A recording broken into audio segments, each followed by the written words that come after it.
been trying to talk to him since earlier, and he's late. So I think I'm recording also. Okay, so okay, guys.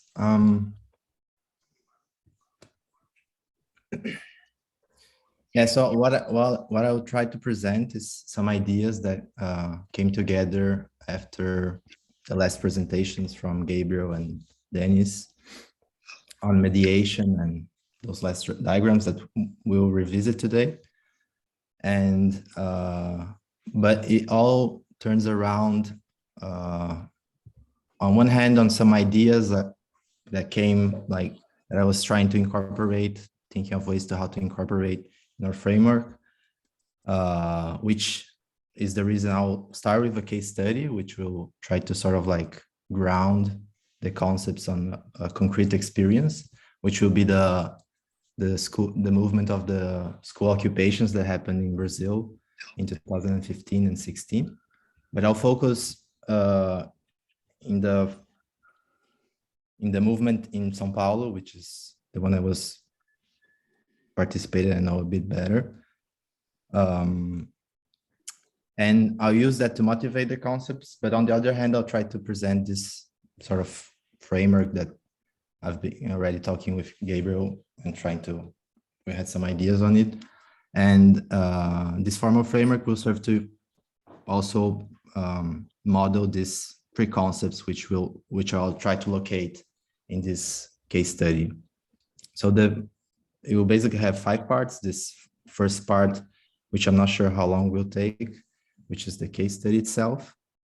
Then I'll present the sort of like almost as if formal framework, which is supposed to like model social and political interactions between bodies of struggle and the social world. And then I'll try to sort of like pin down these 3 concepts, which I'm trying to sort of treat, which is that of a boundary, which is like the boundary between a political body and the social world. The third one, which is to think some sort of the conditions of reproduction of a political struggle and its relationship to the social world. So some sort of like political economy of a political movement, which I think is one of the main motivating like principles of STP, which is to try to treat organizations and movements in some sort of like way that is commensurable to a political economical treatment, which we usually just apply to the capitalist world. And the fourth one is this idea of residue, which is, I'll try to relate it to how the historicity of political movements function today and its relationship to experimentation and inquiry. So residues would be those stuff that resist to some sort of incorporation. So yeah, so I'll start with the first part, which is this material will be a lot based on this on my like personal experience and with like conversations, but there a lot of it can be found in this really good book that was published. And also I shared some videos. This is a documentary made by some friends also. It was released, I think, last year, which is quite nice. And also, I mean, there's some other stuff which, in case you want to check out later. But yeah, so I'll have many of these diagrams, which are a bit crowded, but I'll try to parse them little by little. So the school occupation movement, it was sort of started with the government of the state government announcing a reform which would sort of like which would imply a massive transfer of I think 1 million students, and a closure of like hundreds of schools in the state. So the idea was to sort of like rationalize and make the system more efficient, because there were like empty classrooms, and they would sort of break the cycles, the cycles of high school in different schools. So this sort of argument, and it was just sort of more or less imposed, announced, and then the students. So this was on the end of 2015. So there's this initial timeline, which is basically driven as a reaction to this announcement, which is street protests by the students are made, and the movement more or less starts from there. But I also wanted to sort of like do this sort of more the more political map of the thing and of the story. And I think so you had, can you see my mouse when I move it? Okay. So you have basically the students, right? And the state announces this sort of reform, which the students get really like angry about it, because they weren't like the parents, no one was consulted about it.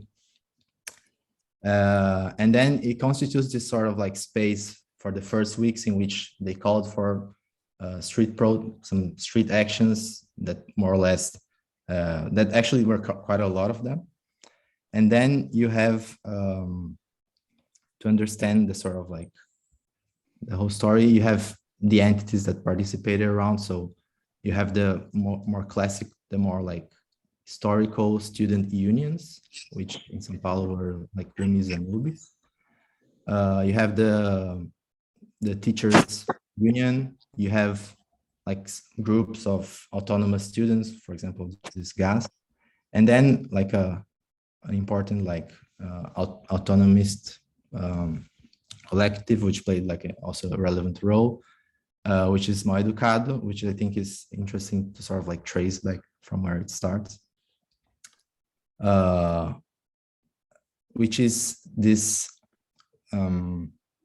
which it will be the main, it will sort of like bring the occupation idea to the scene, to the space, basically based by translating a sort of instruction manual for occupations from that is inspired on the Chilean protest that was called like Penguins Revolution at the time.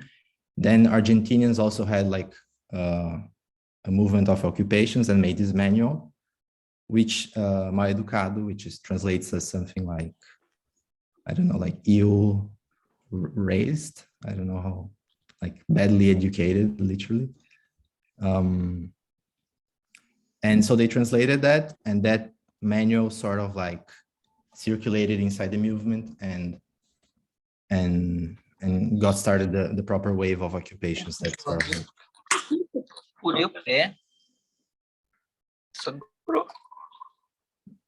and Michael, teu microfone está aberto. And by the way, interrupt me whenever you want, because. Mas meu pé tá bom, se alguém ficar preocupado já.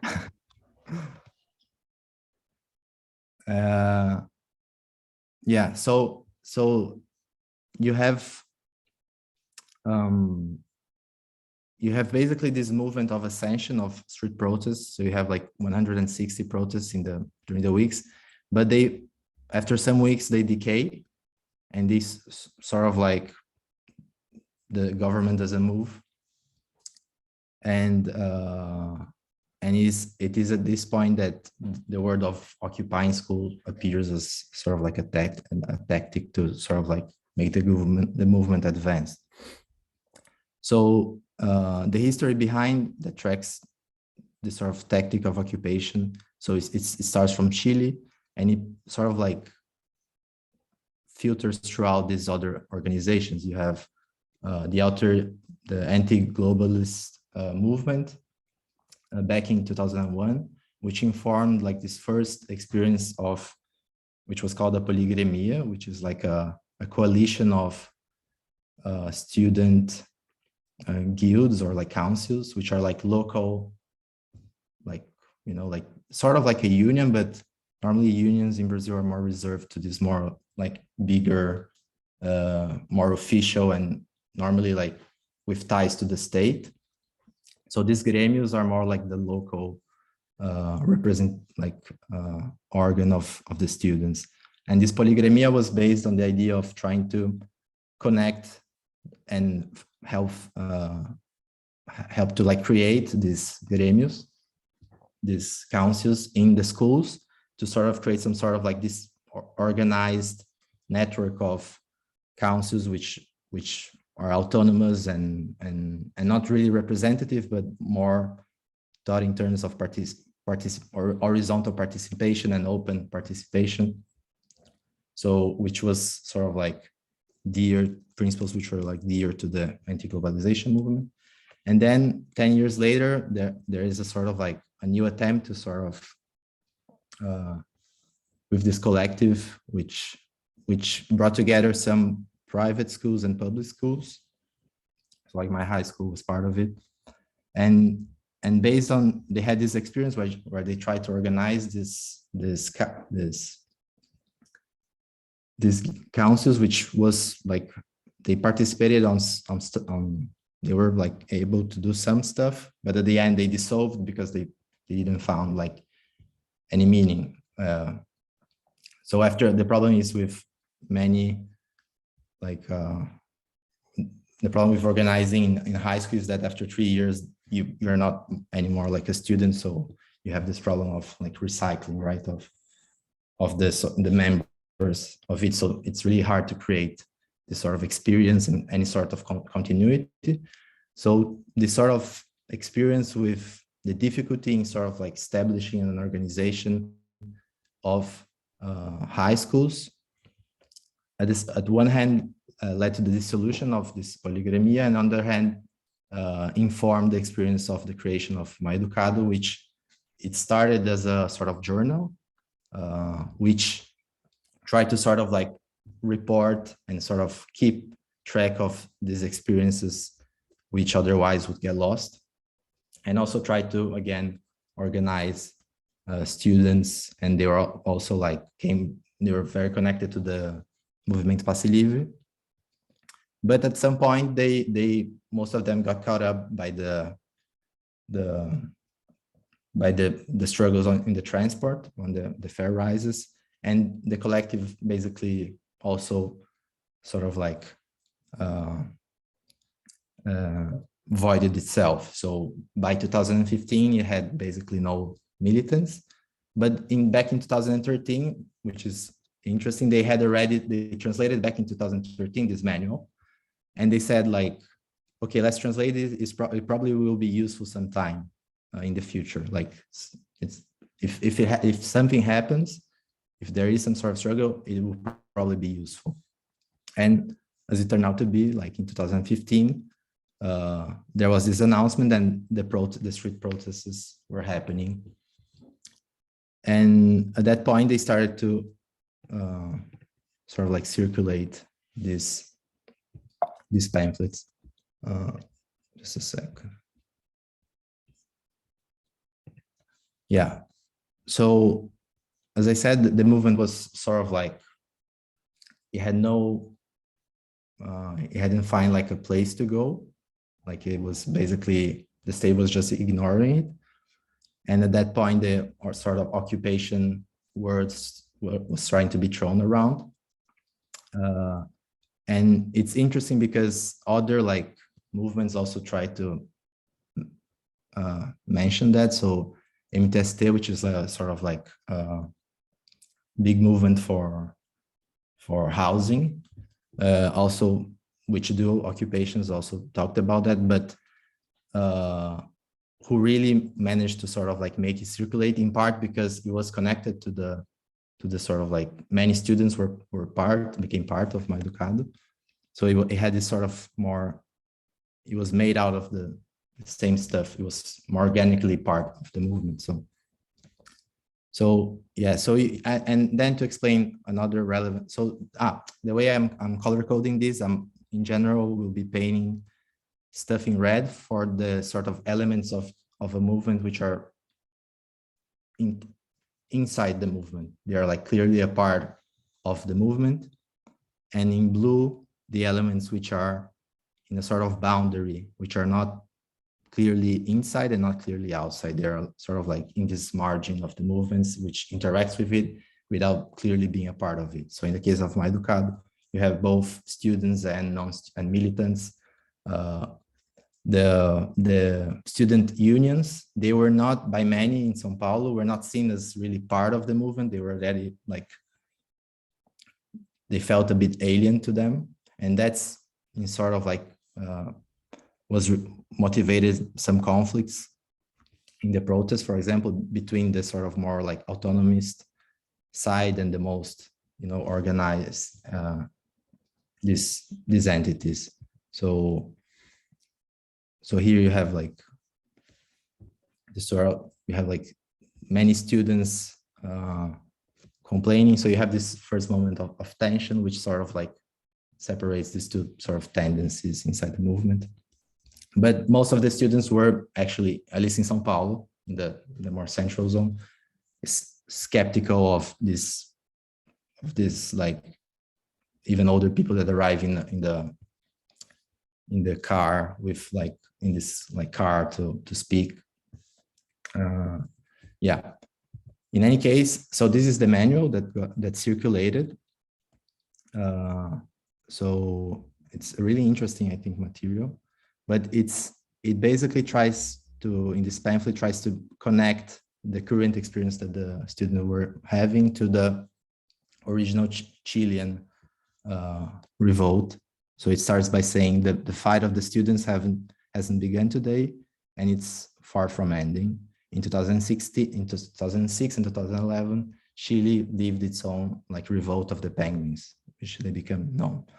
And it tells the story of the occupations and asks like, what if we did the same? Like the movement is sort of like stuck in this point, and we have to find a new tactic to sort of make it advance. Otherwise, it will probably end it like this, because the protests were fading out, and most protests were being. So in the last weeks, it was mostly like the unions and the entities that were sort of like calling the protests, and there was a sort of like progressive watering down of this more like in-depth autonomous student, like more spontaneous students going to the protest. So and here it's sort of the whole point of this manual is more like showing that this kind of action is possible and it has already been done, and giving more or less the coordinates for doing it. So it says with this text we only want to make the path easier to the comrades that are starting their fights now. Text like this is what were missing for us in the moments of struggle to avoid conflicts inside the councils, which distracted us for the real problems during an occupation. And it says also that there's no formula for occupying a college. And this sort of like describes the more or less the internal organization of an occupation. So you have to, so let me show you some. So in practice, you have like cooking commissions, you have to organize some sort of security, some cleaning. So the manual showed all these sort of elements. And it also said the occupation here, which is interesting. The occupation is not an end in itself. It's only like a tool inside a bigger struggle. Our objective at the end is to stop the government attacking the education, not occupying by occupying.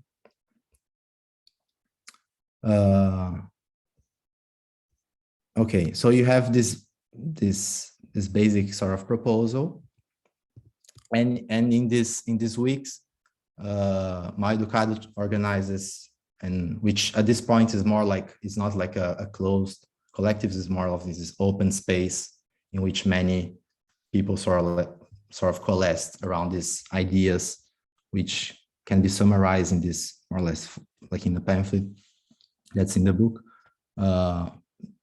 The proposal of coordinating student actions, having some sort of distrust to the sort of like official student bodies, occupying schools, and also the conviction that only students would be able to defeat the government. It wasn't about like involving, like it would be good to involve parents, to involve like other workers, but at the end of the day, it was a fight of the students.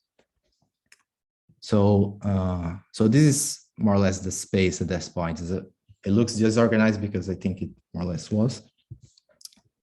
And so yeah, so this coalition around Maducado called some assemblies in different zones of the city to sort of discuss this idea of occupation.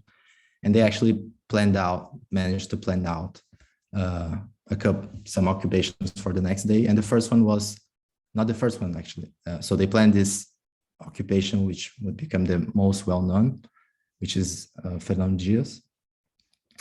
And it's very interesting because the day before that this planned occupation was done, it arrived the information that another school in another like completely different side of the city, which they had some contact but had no knowledge about it, they occupied it by themselves, like, and they had seen the manual and they decided to do it.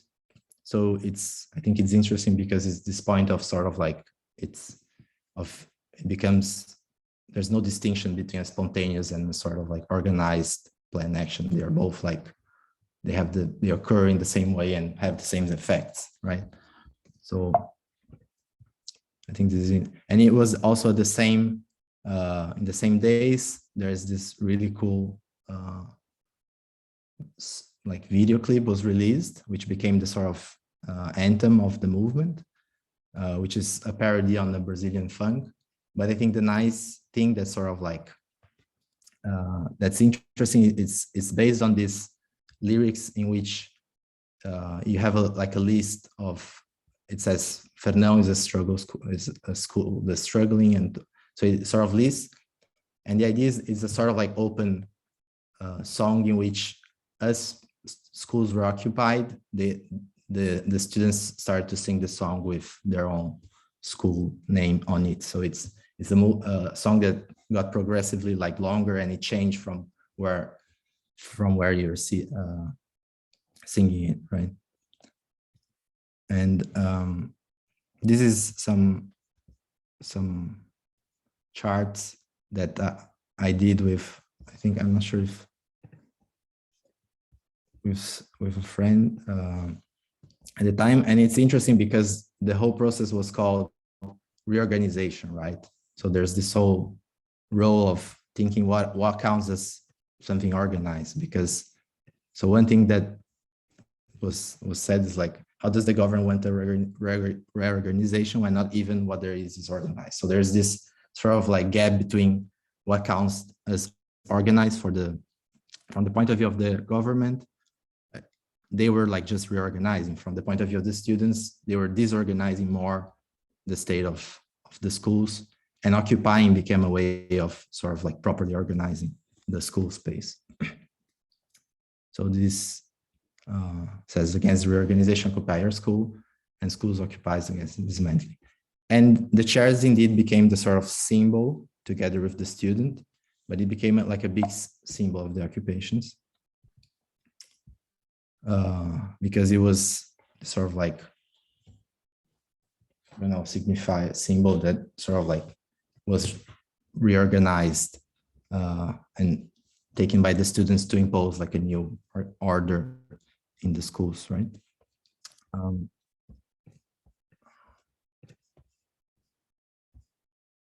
Okay, I hope this is making some sense. And so here are some pictures of the sort of space that the occupations made possible, right? There were like all sorts of activities with the community around, the parents. There was a lot of students that weren't previously like excited about the schools. Suddenly, by reappropriating the occupation space, they became really active, and they did all sort of cleaning. They found out like spaces and materials that were like close to them. So it really transformed the whole like school space. And right, so this is maybe just to, if you could talk about more how, because you talked about like the in general, like organizing students, for example, there's like a very high turnover because every 4 years or 3 years or however long it is, it's new students. So how were the like flow of information from, was it from like older, more active students? Was it like through families? In terms of like all the previous organization that you mentioned from like years before, like how was that transmitted to the students at the time? Yeah, I mean, I'm not sure, in some sense it wasn't, right? So there wasn't really this culture of like the experience from this polygamia I was talking about is that they put a lot of effort creating this sort of like internal organization, and after 3 years, like people got out and we had to always start again. So you had this on the one side, these attempts to sort of like create from below this organization. On the other hand, you had these already established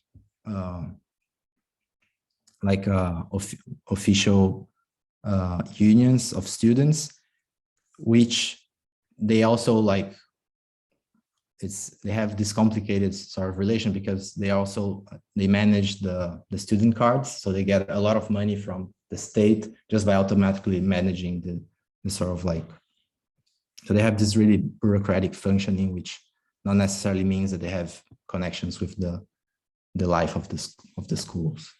So I'd say that there wasn't any like knowledge of previous movements. They were like doing it for the first time, really. At least I think there's a friend, Ingrid, which is here. She participated also. So Ingrid, se quiser falar alguma coisa no meio. But yeah, so yeah, this is an example of like a schedule. So you had all sorts of activities being planned, like which never occurred, and discussions that never were made in the school. So you had debates on feminism, you had like freestyle rapping, the cleaning, everything was sort of like the whole life inside the school was completely like reorganized. And this is a picture of the commissions that each occupation had its own like singular experience, but you had these common traces, right? So this is like cleaning, security, recreation, communication, organization. So yeah, basically with this new tactic, it reorganized completely the whole space of the movement, right? So suddenly you had what was previously done in the streets or through like WhatsApp groups, the sort of internal space of the movement became the occupations. So you had, Gabriel, do you wanna say something? It's just Efren asked about if you could talk about the role of teachers in supporting or opposing the occupation.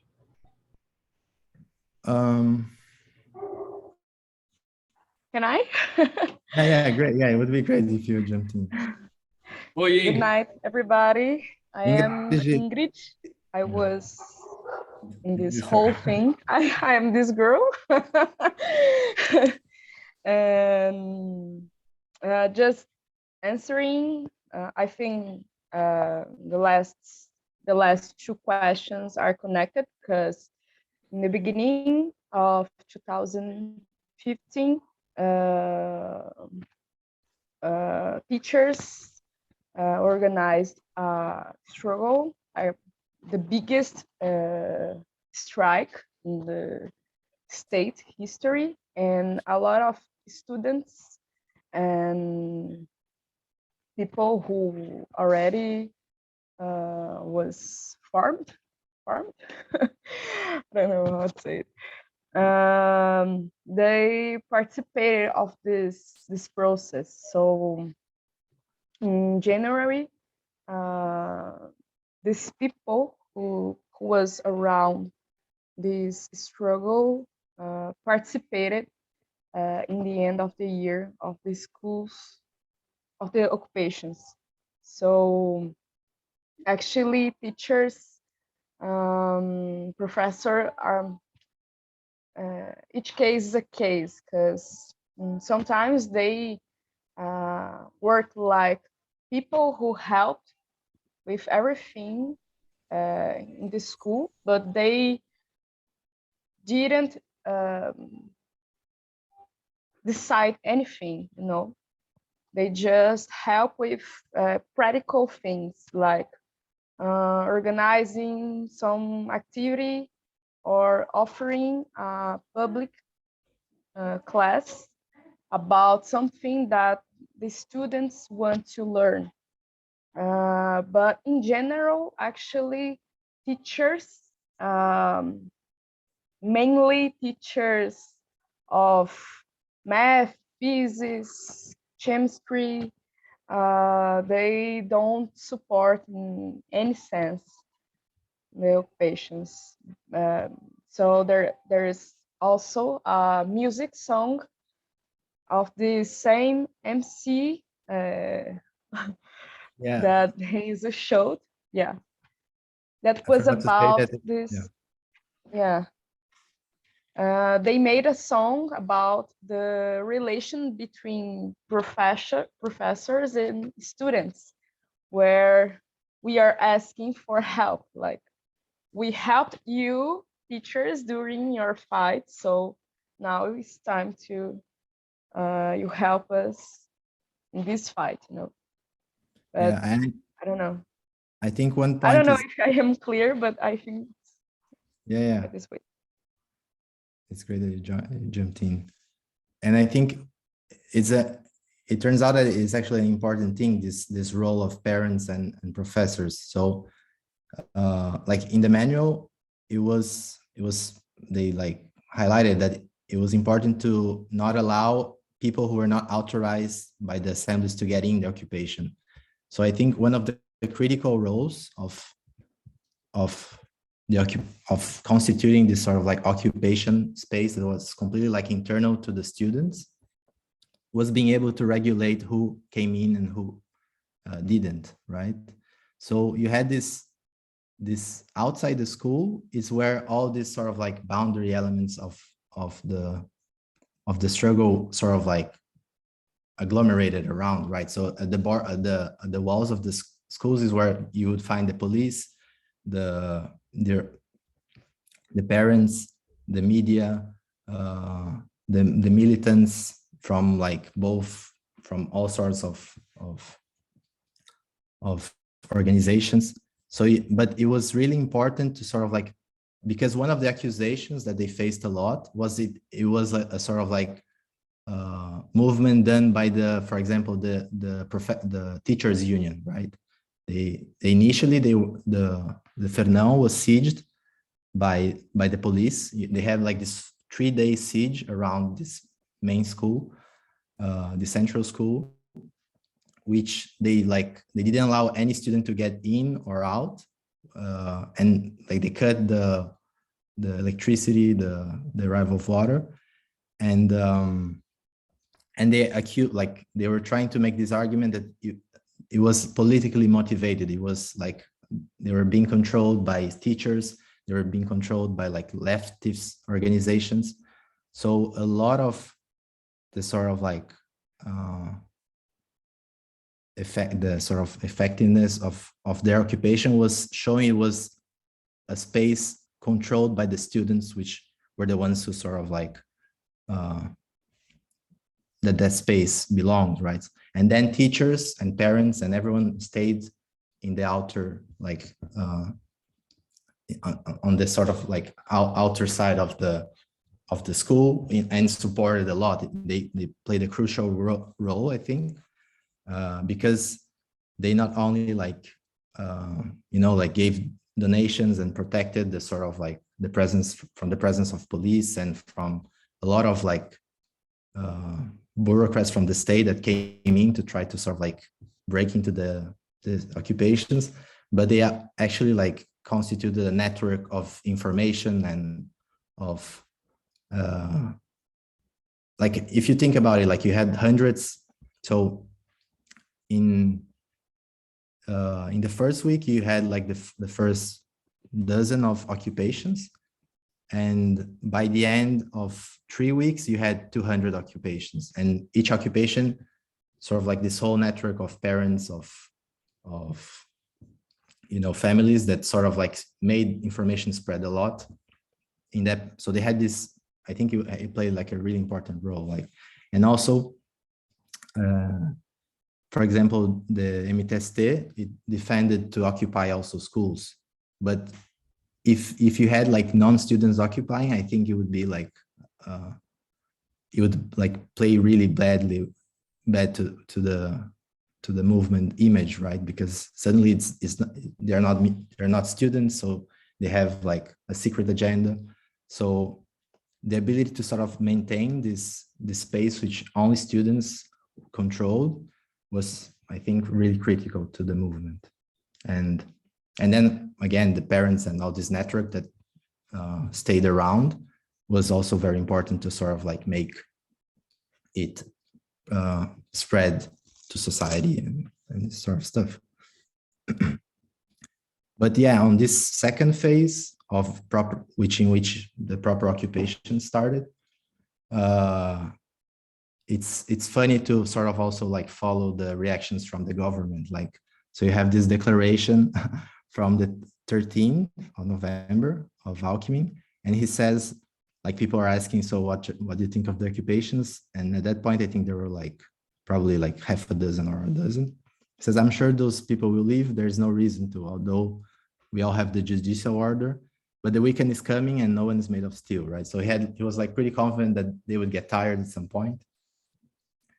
And then basically like 2 weeks later, you had 200 occupations.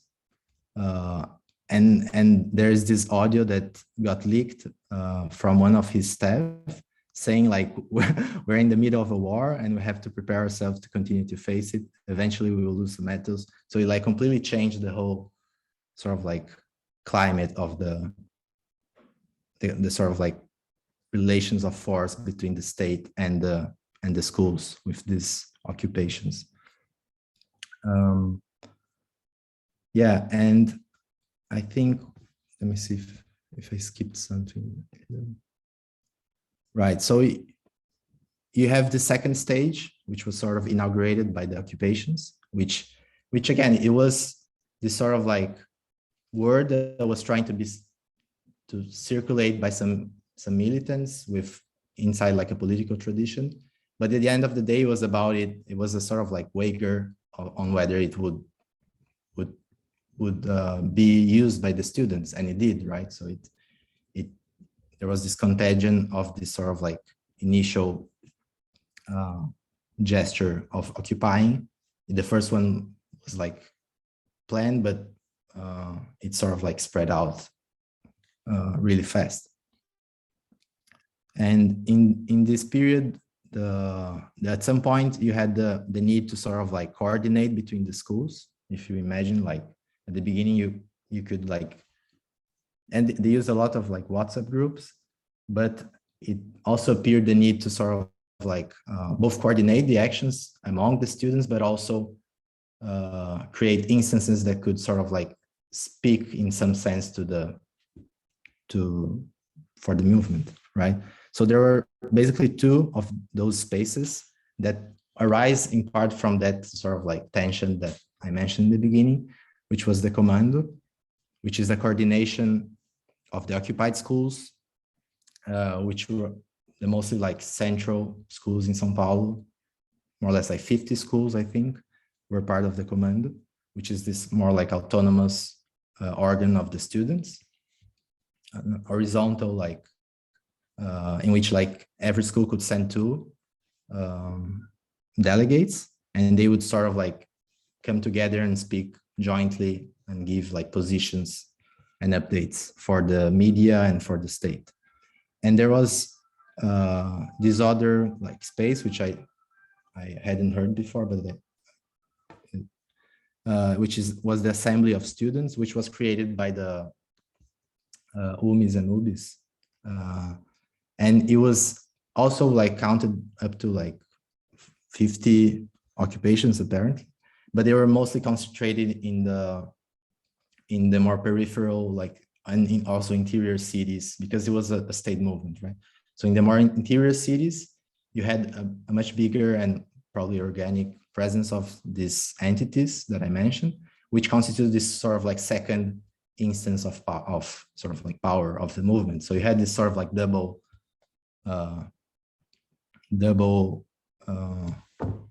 like deciding bodies of the movement. And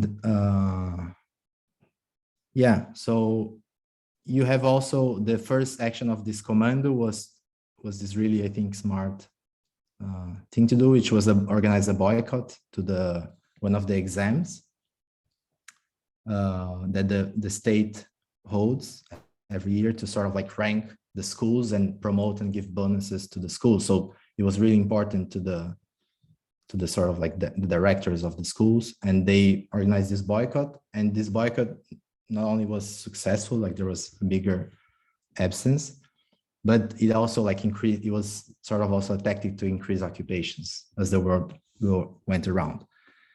So after basically 1 month, again, you reach this peak of occupations. You have almost 200 occupations in the state, right? So, and this is the commando, like one of in their like announcements, which they made in this really like collective way. The movement also seemed to arrive in a new sort of stalemate, right? Because the government, it's sort of taking serious the students now, because there's no way to ignore that there are 200 schools occupied, but they are also in a stance of war. They're saying like, yeah, we just have to like prepare and like face them. Eventually we will lose some battles, but we have to win the final war. So for this, we have to stop a little and trace some strategies. So it's like really, things are serious, and they are both sides of sort of like preparing for. And there will be all sorts of like tactics that the state will use, really aggressive ones, like of a lot based on disinformation. So basically trying to win over the parents and teachers of the students and sort of like create some sort of counter force to break into the occupations. But using a lot of like, they would say that all the students wouldn't be able to sort of like pass to the next year if they continue occupation. They would have to cancel the whole year. So all sort of like disinformation was spreading, and also some really weird like sort of like anonymous actions in the schools happened, of like groups going inside the night and destroying part of the school, or even like the police coming and sort of like trying to break in and harass a lot of the students. So there was a lot of this sort of like harassment going on from the part of the state, both from the police and the directors, right? But at this point, again, there's this sort of like new need to sort of reconfigure the space in order to advance. So you're already on the end of November, and there's this idea that the next thing that could be done. So this is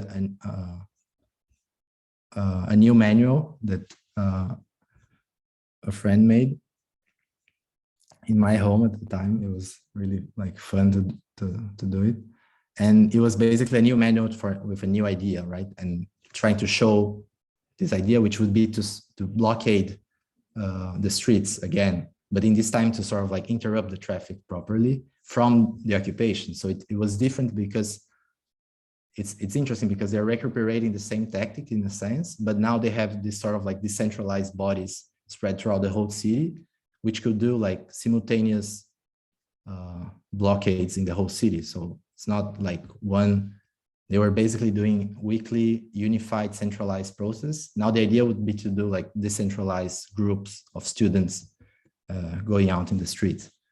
So in the pamphlet, it says like, we have to take out the comfort of the government. If we don't give like a new step now, we might lose the time and the struggle, and they win us.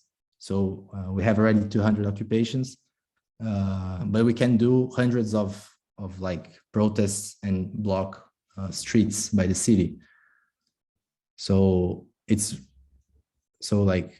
really fun, like crazy, because Fred, I'm not sure if he's here, he drilled these things, and it was quite amazing because like it happened in the next days.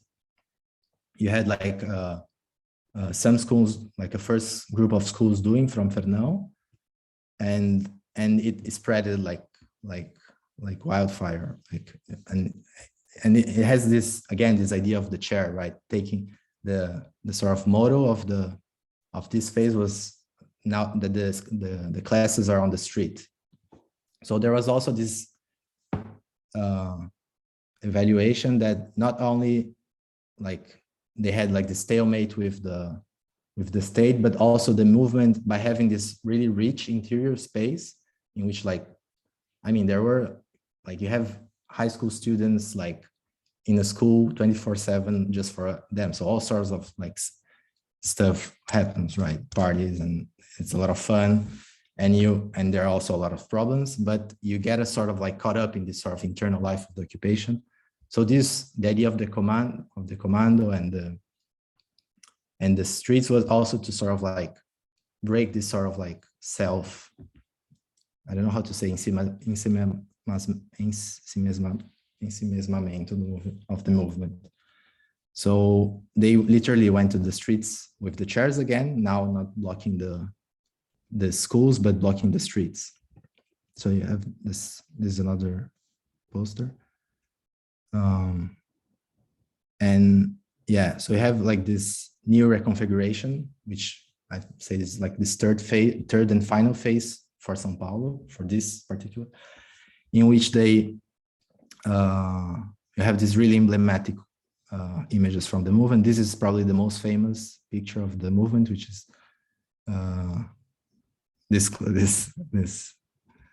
it says, today the class in the street, if the school closes, this whole city will stop, right? So there's this, so then you have, of course, a lot of police repression, like also an interesting thing, again, that the student identity comes to play like a major role, is the fact that they are minors, right? So they were protected in some level more than like other like regular like rioters. So they also had this sort of like, the police did repress and was really violent, but they couldn't like get into occupations, they couldn't like just take them into like, there's this sort of like laws that regulate what the state can do with a minor, right? So they also like use that in their advantage. In any case, there's this really cool like, how do you say, like report from one of the students, which I think formulates precisely what this sort of like advancing meant at the time. So he says, we went out in the streets, street protest, all the regions did street protests. Street protests didn't work out, they become the floor.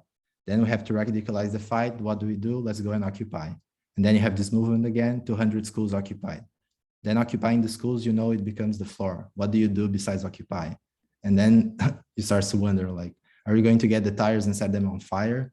It's tough. So you have this sort of like need to sort of always advance from the point of view of this boundary. So this is, I'd say, the third phase and final phase of the movement here in São Paulo. So, okay, just to recapture, you have this first cycle of wiki protests, then the school occupations, and then this new tactic of the street blockades. So it was really impressive, like at one precise day, I think it was on the 2nd, I'm not sure. Like, yeah, I think, yeah, there was like 20 different blockades in the city, right? So there's no way that any, like, if the police could control it. So it really interrupted, made the city stop. And if you see like the scale of this third phase, it sort of like accelerates. So here you have one single week in which they started until the announcement, which the government sort of like went back and canceled the reorganization. because it also like it scaled the sort of the wager, and it also like accelerated in time, I think, the movement. So in this new space, you have now this internal sort of like coordinating space of between schools. You have the assembly, the commando, also WhatsApp groups that were used, but in case it wasn't just the life inside the occupation, it was also like this sort of like space of coordination and of pushing the boundaries towards the city and outside of the school, basically, right? And another like really important element which also made, so the public opinion is basically what the governor was carrying, right? So at the same time that these protests were happening, the President Dilma's impeachment process opened, and they suddenly, the media was also talking about, like these occupations, and the public opinion was basically what the government was really sensitive to, right? I'm not sure if I think he ran for the presidential election even. And so what was really important was also that the sort of like civil society started to support a lot. So this also third phase of the movement, a lot of shows and classes were sort of donated. Like there was a lot of support from like artists and the middle class, and people donated classes. So they would go to the schools to sort of like fill in the calendar of the school. You had like this internal economic of activities in which people donated classes. There were like shows. There was like this after the government went back, it was organized this Virada das Ocupações, which was like this massive festival of musics that happened in like dozens of schools at the same time, with like many big names from the sort of like music world. And yeah, and coincidentally or not, like no one really knows, but basically like the day before the Alckmin announced canceling the reorganization, there was like a polling in which like he had like the worst evaluation. So you can see here of his whole government. It just like skyrocketed. And yeah, and you also had like polls saying that 60% of the population was against this reorganization. So it was looking really bad from him. There was also like comments saying that like Dilma's impeachment was losing its importance in the media. So for all these reasons, no one knows exactly what led him, but he canceled the reorganization. And with that, in the next weeks, like there was like first some confusion on the announcement, but basically in the next weeks, you had the disoccupation by the schools from these entities, the UMIs and UBIs. Then the second stage, the commando also like concedes and says, okay, we don't trust the government really, but it's time to change the tactic. And then there were like some, how do you say, cabeçaduras, with some schools that that stayed until basically 1 month later, which yeah, so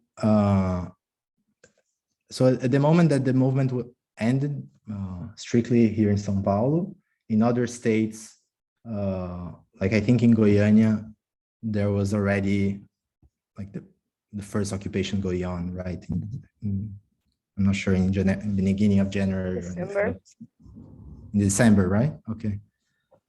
So the movement spreaded in the next year to the whole like country for different reasons. I'm not even able to retrace it, but there was this sort of like fourth scale of the movement, which happened at the national level, which involves many states. I think Rio, Paraná, like in Paraná,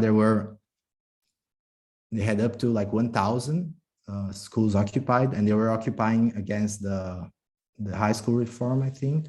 There are different reasons for each state. but yeah, I'm not able to trace that story, but it continued. But in the sense, I think after 2016, with the impeachment, the whole like political conjuncture in Brazil changed, and the movement sort of like faded out, and the collectives dismantled. And today I think it's pretty hard to sort of like feel the sort of like consequences of it, but it was, yeah. But so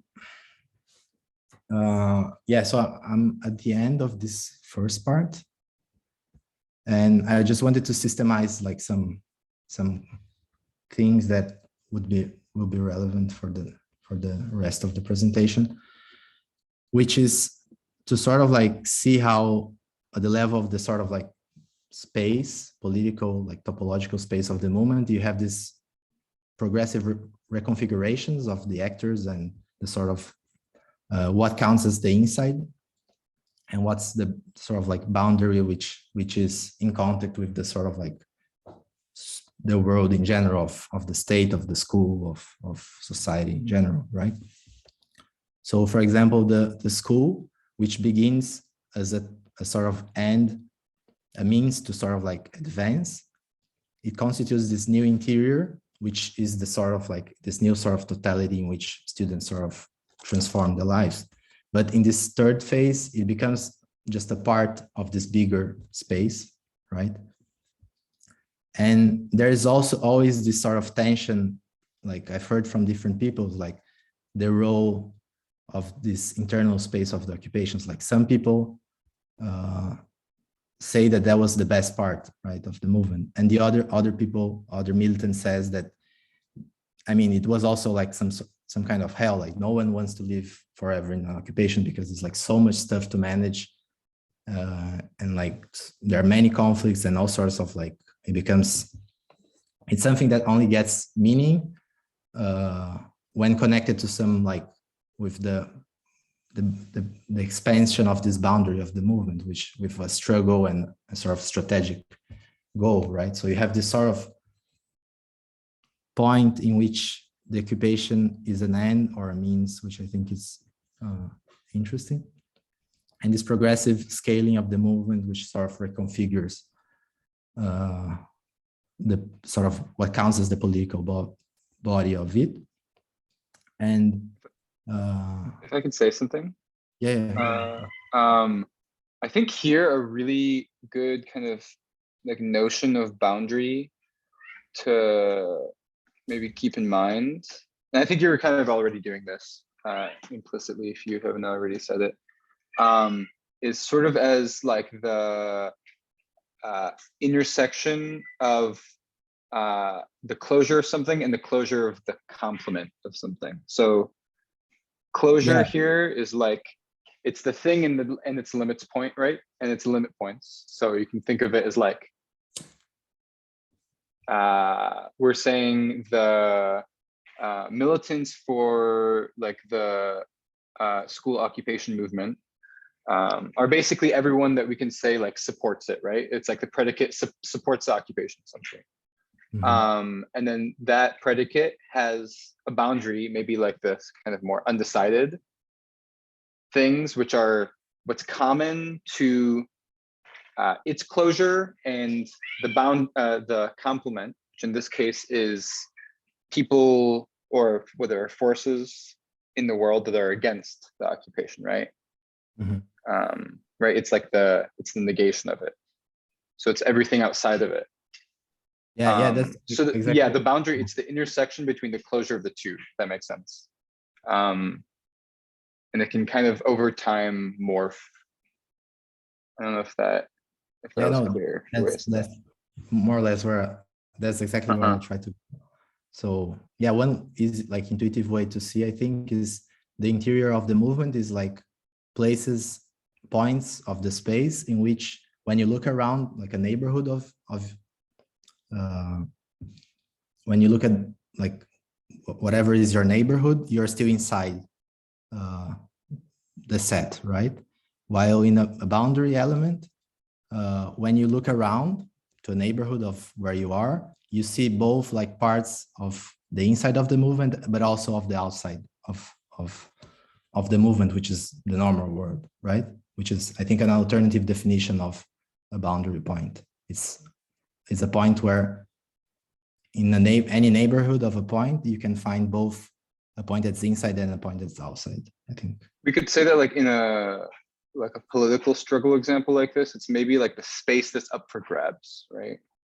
Yeah, exactly. It's this, it's exactly that. So I also like when I was sort of thinking in terms of defining these internal spaces that's changed across time in terms of political experiments, and in which some sort of like new relations, some sort of new life with that in some sense prefigures a new world can occur, with this sort of like also notion, this parallel notion of political investigation, right? In which you're sort of in the boundary and you sort of look outside the world for new like compositions and new actions to sort of like enrich the internal space of the movement. So this sort of like research of gestures, of the tactics, the next tactic falls, I think, a bit in this sort of like investigative mode of politics, in which what's interesting is the sort of like, it relates to the text of Memes with Force, right? Which is basically, there's no like organization which is able to impose into this sort of movement. Like, it's not that my Educado just like said this is the right thing to do because, you know, it just basically did it and showed how it was done, and then expected that it sort of like got caught up by the movement.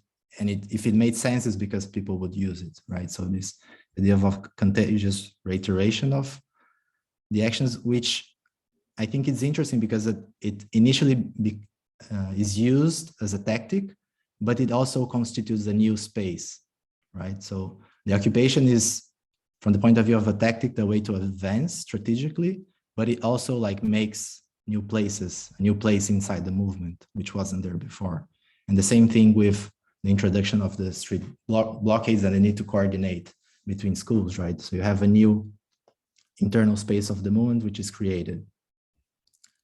And so can I just ask something, both to you and to Ingrid, actually? I wanted to see what you guys think, because you said that there were, at some point, in November especially, both the commando, which was more organic with the students, especially in the central schools, and Assembleia, the assembly that was constructed by the student unions, right? And it had more effect outside of the center in the other cities of the state.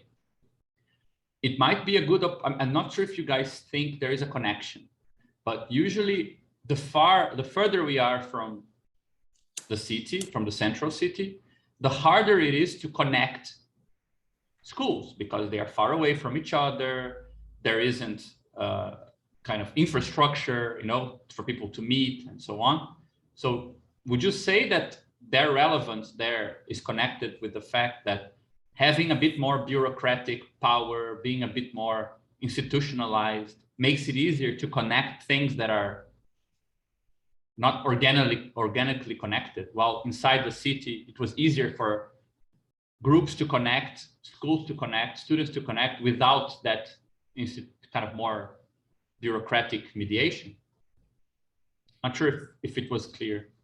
No, yeah, I think, Ingrid, it's the question I have. Actually, I was reflecting just about it because it's interesting to note during this image that how the assembly instance becomes more significant in the end. Because actually, these students' unions, they occupied peripheral schools in the city, but there was a lot of schools in these areas that participated more in commando. They preferred joining commando than these assembly unions. So I don't know. I think it's a relevant thing. Actually, you have money, you have structure, but they didn't have the right political tactic. That's why they actually they fix it themselves in schools that were less é menos, né? Less relevant to this final configuration. So they were not able to make any political decisions that impact the whole movement. So in the end, they had a bigger, actually exactly in the end, because when they decide to disoccupy the schools, it was a very big thing because everybody was nobody trust in the government. So some schools, they had like, I don't know how many, but I can't remember this force, this thing about these people. So I don't know what Hansel thinks, but I feel this. I don't know if I am clear also, but I can't see this this force of them. Just in the end, actually. Let me ask a question too. I got no light here, but that's okay. I don't know why, but I have a battery, so let's try. Is there some schools that were that has some kind of leadership in the movement?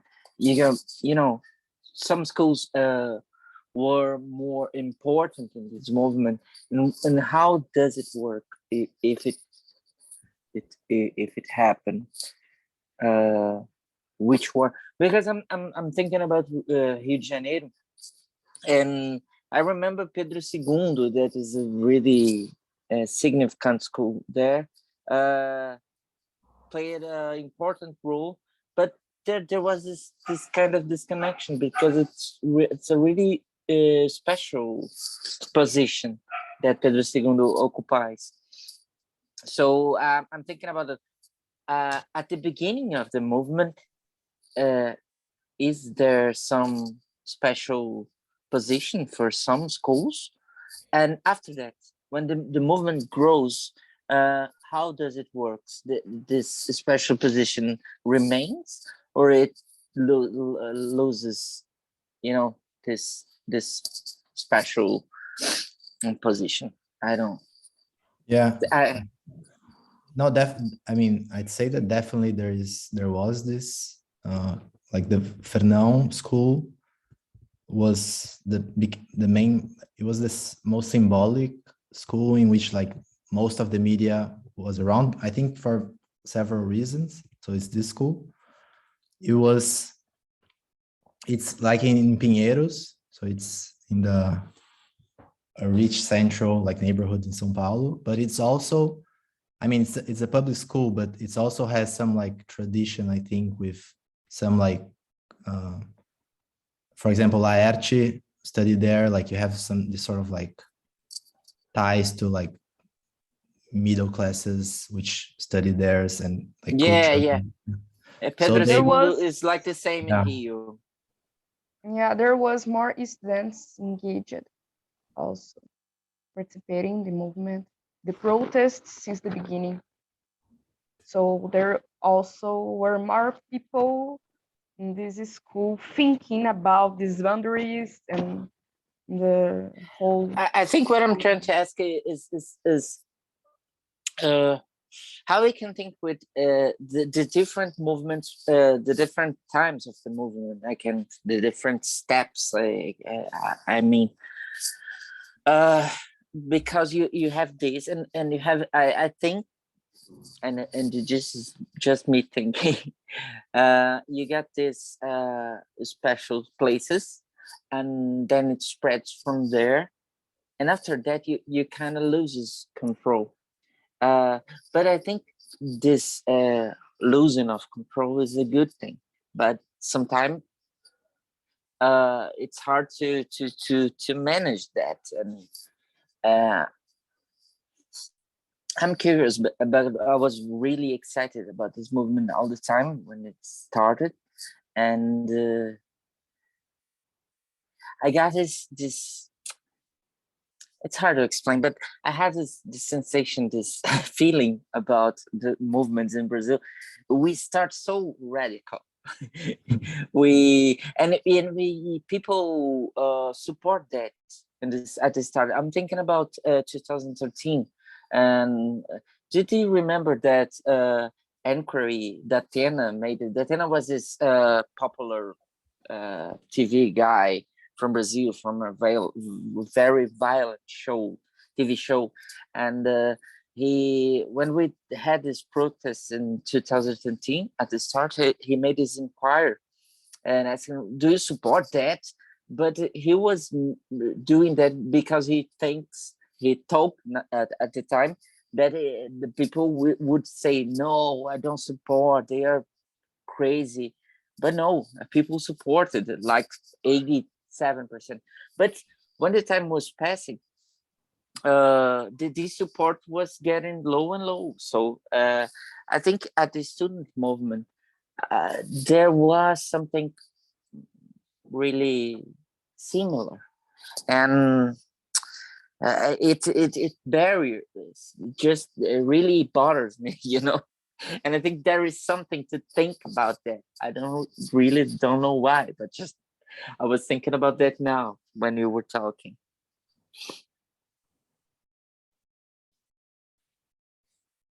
This is a $1 billion question. Sorry, I know. Sorry, I don't think you need to answer that, but just it got me thinking. To get back to that moment, for me, it's really because I have these mixed feelings, you know. Sometimes I get really excited, but I think, why did this shit? Why do we have Bolsonaro when we had that, you know? Yeah, I mean, at the time it was perceived as sort of like the continuation of the June journeys, right? It was this new sort of like birth of something really powerful. And then and then it went away. Sorry, really depressing. That I'm sorry. Can I Forget about that. All that. All Brazilians are sad. So. Can I ask a question? I think I want to know about I don't know if you're still going to talk about that, but you said that there were two different conflicting points of view about the finality of the occupations. There was one group where this centripetal force was what maintained and sustained the effort, like we're going to occupy the schools and stuff, and there was this other group where the finality was connecting the occupied schools with broader issues. I think, and now I'm thinking about two things because of Michael's depressive intervention. But the first thing I was going to ask was if it is possible to say if people who had that internal finality, they tended not to continue on the political experimentation. If people who had the outward finality, they engaged in other movements. Is there Is it possible to track things like that or not? I don't think they were like really two political tendencies. They were, I think, I don't think like it's the way I saw that appearing was as a retrospective account Okay. by like militants around me, like remembering what was like the what was crucial, what was at stake. Like there were, I think, people who were more excited by the sort of like new stuff. Where was the new stuff happening, right? Inside or Mhm. inside only makes sense once you have this sort of like objective once, and like both sides are right in the sense that indeed when the government like canceled, like they didn't want to say, yeah, okay, it's over. No, they wanted more, right? There's always this feeling of the next step, like we need more, we have to continue, but it really structures the whole like body of the movement, and you enter in this moment of ebbing of the thing, I think. So there wasn't, I think, any group that sort of defended the continuation, like the expropriation of the schools and make them into like, I don't know, like fully managed. I don't think at the time that was something that would appear. Yeah, I don't think. So I just, yeah, I'd say that there weren't like two positions that were being disputed, just like two ways of looking that appeared, I think, after that it ended. Like I remember, I think Ingrid saying that it was really nice, the life in occupations, like, and other friends that said, yeah, it didn't really matter. It was like, it was a hell. It was like, yeah, I was where I was located inside the school, and also I was worried about circulate in other schools and Mal Educado and this different boundaries of the movement. And I feel, it's a feeling that sometimes these two different positions were combined. So during the first 2 weeks, when we had like 60 occupied schools, we needed maintain there is this word in English. We need to preserve this occupied Sustain, schools. I don't think. I don't know. We need to preserve these occupied schools as occupied places. So on the students' hands. And also we needed to expand the movement. So it's not like a uncommon thing to know someone who occupied more than one school. I occupied like 6 schools. So it's a thing that we shared in some time of the movement. And I think it's interesting always to think about this. It's interesting. Renzo, send me these images. I'm gonna share with some people if you want to. But yeah. I think it's interesting to always to think about these actors and these balls beside this line, temporal line, because I don't know, it's difficult by this moment to say what happened with people who like stay in the school, just get worried about clean everything and organize activities. With these people, sometimes they felt abandoned by this part of the movement that was worried about to think how can we spend this movement, how can we talk with a lot, I don't know, different students of the technical schools or different places or on other states as Goiás actually, or different ones. But these people was like, they become during the final stage of the movement. I don't know how can I say síndico, but it's a person who I think always are doing and managing like neighbors fight. And every student were married at some point, so it's this kind of conflict, personal conflict, become to get bigger, and Marriage, what do you mean? yeah, and the political thing about the organization program Oh, become to be one thing that people were forgetting about. I don't know. yeah, I was asking just because and I think I really loved your responses, because it wasn't that I was seeing as like two different political tendencies, but maybe two different finalities that are present in the same movement, but that retrospectively, like I think it appears, and there are different sets of problems that are unavoidable, and in a sense you can't have one without the other, because I think and I liked this these management problems that you managed, Ingrid. They're very homely, or I don't know,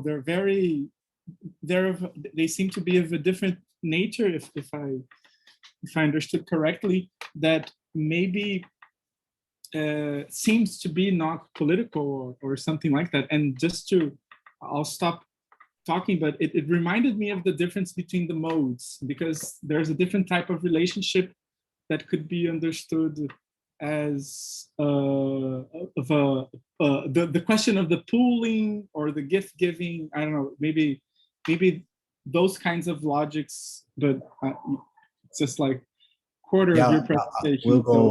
We'll try to go over it. Yeah, sorry. I have more slides so we can still continue talking about the movement. So it's, yeah. So just before like trying to get into like relay that all of this to our previous like framework, I think it's really interesting, this text I came across like this week, and it was written also by some friends in 2012. So by this Poligremia, which I mentioned in the beginning, right? It informed the experience of Mãe Educado, which shaped the path of the movement. But it's really, I thought it was really interesting, because the school occupation movement, at least like the autonomous sort of like zone of it in the next years, face like also this loss of finality, of like they grew older, like there wasn't any more like clear struggle that they could do. So there was this big also crisis in which, so they went to do other stuff, and then you do like external stuff, like you involve yourself in other struggles, but you were at the beginning a group of students, so you're just doing that to sort of fill in the void that of the struggle that ended. So I think it's interesting, because so they say back in 2012, so it's they were just like, after organizing, I think they managed to organize like 10 of these gremios from public and private high schools in São Paulo. And then they organized like a film festival. They participated in the bus protests, and at the end, before like dissolving, founding other stuff, going to do other stuff, they wrote like, for us in the secondary movement, it seems that we are always starting. On one hand, starting our political action. on the other hand, starting or resuming from scratch the organization of our political spaces. A good part of those who participated in student councils had to dedicate themselves first to their reconstruction.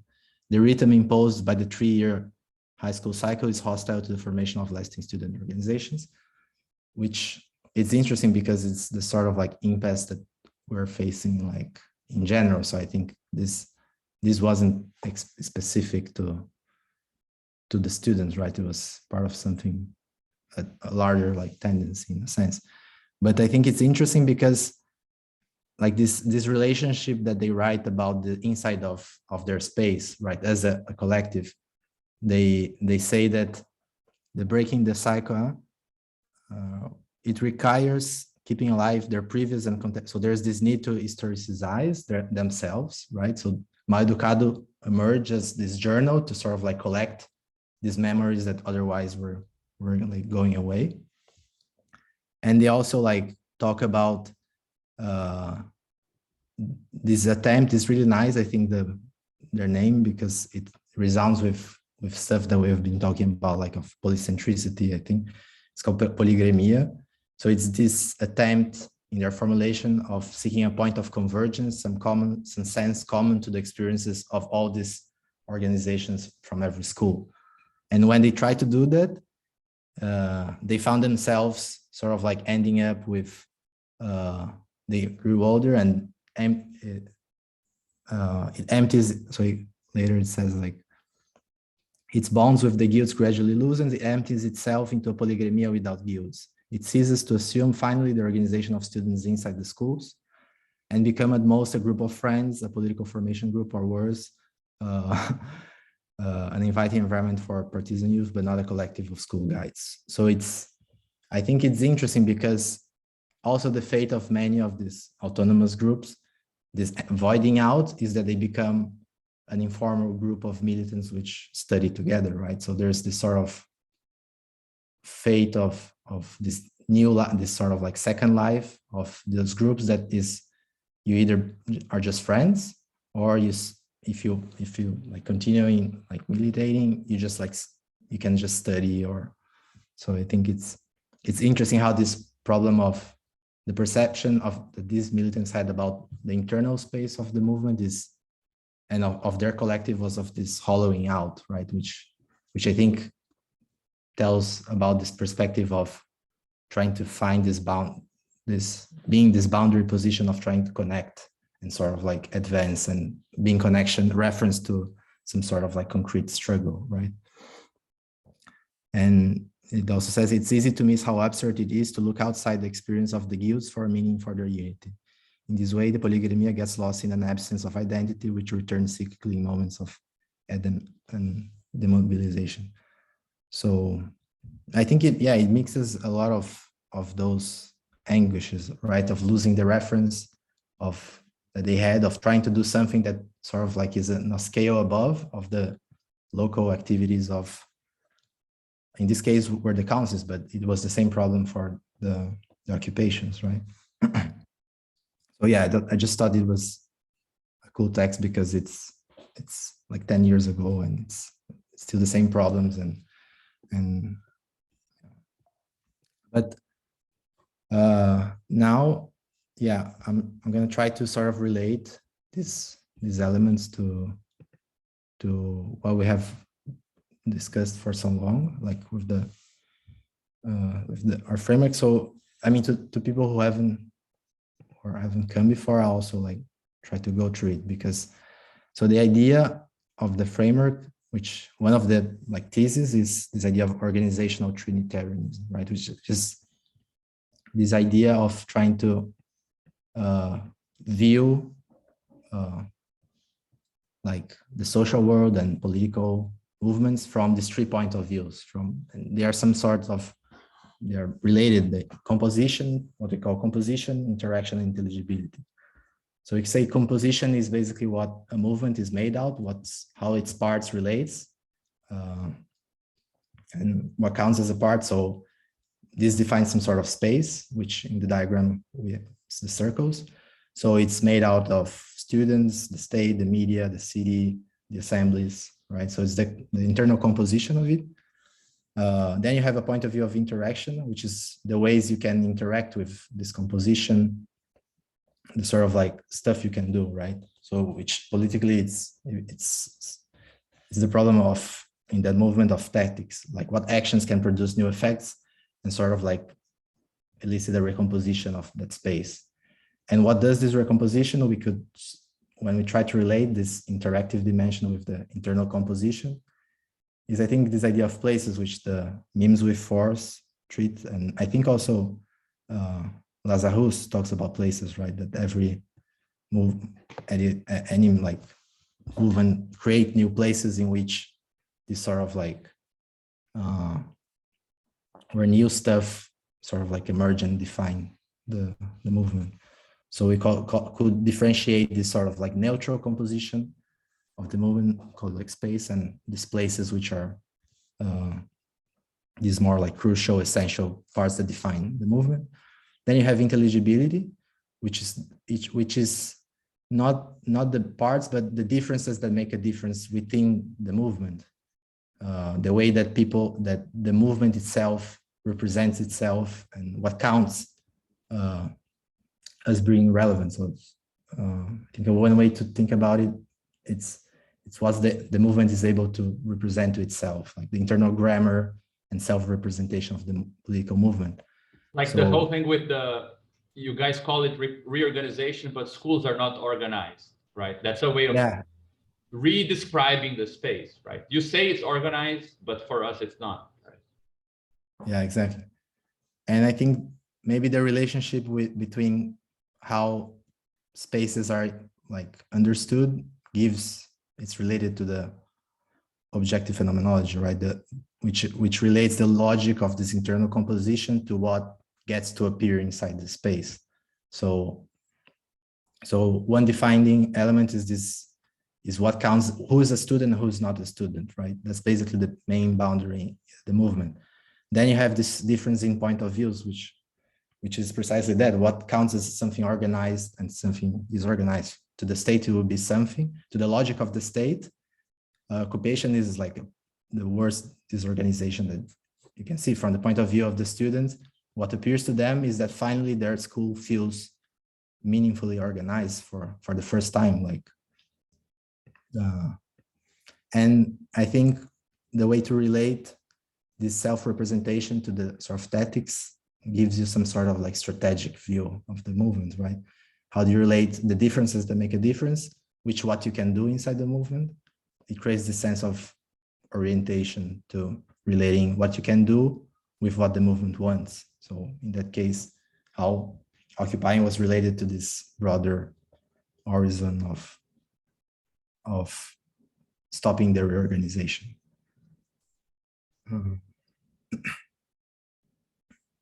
So yeah, so this is for the triad. And then this is a development that Gabriel and also Dennis we have been discussing the last weeks, which is, so previously,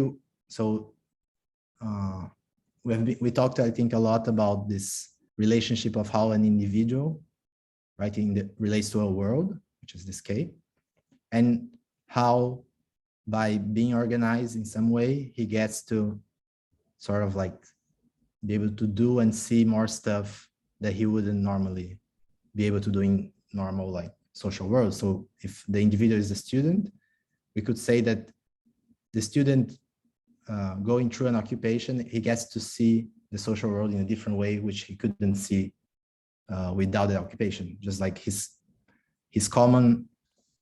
sort of like everyday relationship to the social world is that of a student in everyday existence at the school. So it's some sort of a social point of view. Then the element that we added is to situate the organized elements of the space into a body of objects and organizations and elements, and how do they relate to this larger point of view, which would be the point of view of the movement or struggle. So we can say that once the student relates itself to an occupation and gets to sort of like reorganize his whole what he is and what his school is. He's a sort of activist for the occupation cause, right? He has this new point of view to see himself and his surroundings through this organization. But as we were discussing, there seems to be this sort of shift from the sort of more what you mean inside a certain like organized space, even if it's new, and how this organized space fits in this bigger picture of political struggle, which we call like the body, or which would be this B. And once you make this move so here, if you see that the arrow is inverted, so it's instead of seeing yourself, what you can do, like to the inside the occupation to the world, there's this sort of like inversion in which the movement, you start to see yourself through the point of view of this movement. When you ask yourself, you're not like situating, it's not, you're being situated, right? You're sort of like participating in this larger thing that you're not sure what it is, but it's on a different level of the occupation or of an organization. But you're trying to guide yourself by this sort of like bigger point of view, which we could call like a militant point of view. This attempt to sort of like guide yourself and your organization through it. I think a good example of that is to think of occupations as escolas de luta, right? Because it's like you're transmitting something through the school. It's not just using the school, right? So when you think about the schools of struggle, the escolas de luta, what you're thinking is there is this bigger thing that will appear for us through the occupation. Yeah. Right? It's like something is bigger is transmitted to me, not me who is transmitting something, right? And it's interesting because I think that the commando, it was called Commando of the Occupied Schools. And right at the end, they announced the reorganization. Ingrid, correct me if I'm wrong, but they changed their name to Commando of the Fighting, the schools, the struggling schools, right? So the only thing that the occupations were over, but they in some sense wanted to strive and continue on something, but it didn't, the reference to the occupation was absent. So they changed their names to Commando of the struggling schools, which is what's supposed to sort of go on, right? So it's also interesting they changed the name at that point, precisely where they couldn't just talk in terms of these spaces. Is this clear, more or less? Does it make sense? Yeah. Well, then maybe this is really good. I did have a question, clarify something really quick. Wouldn't we need at some point arrows back into B as like the composition of the movement, the organization? Is there some feedback or something there? I can take that question just because I proposed it. I think that there is it's unfair to Renzo's idea, because Renzo had the idea of having the feedback arrow. It's just that because we proposed this diagram as a logical one, we wanted the arrows to already inform the distinction between organs and bodies, right? The big movement picture and the big perspective of organization. So there had to be some difference between the arrows, just to capture a bit of the difference between the standpoint of the totality, which sees the parts, but the parts don't see it, and the standpoint of organizations which are seen by other parts, right? But from the dynamic point of view that I think Renzo is working more with, where things affect other things, there's no reason why you couldn't add arrows there. Yeah, I also want to jump in here to say that I think the distinguish further the logical from the dynamic. The logical approach is one where you are trying to specify the constraints. So if you look at these decomposed arrows, I would say that the constraints are happening to the ones which not this one, the arrows in which you can see the composition acting as like a factorization. So like, oh, sorry, go back here. This, you see how this arrow composed with this arrow is the same as this arrow? So what that means is that those two arrows act as a constraint on this arrow, but it doesn't constrain the other ones, right? There's like asymmetry there. Similarly, like this arrow is the composition of B to I and then I to K. And then this one would be B to K, right? So I feel like what this is showing us is like a way to further constrain the space of possible transformations. And really, there should also be one for this part here as well, right? Which would be like constraint, the B to O would be constrained by B to I and then I to O. But so, I mean, I'm just saying all this to justify that it doesn't need to be a feedback, because we're trying to say that there's like a primary arrow in each one of these decompositions that is being acted upon. Yeah, so so precisely I'll try to go from this, for the rest of the presentation, move from this logical point of view to a more interactive point of view. So go to like to what the interaction more, yeah, I'll focus way more on this sort of dynamical interactive point of view than the logical one that we're used to.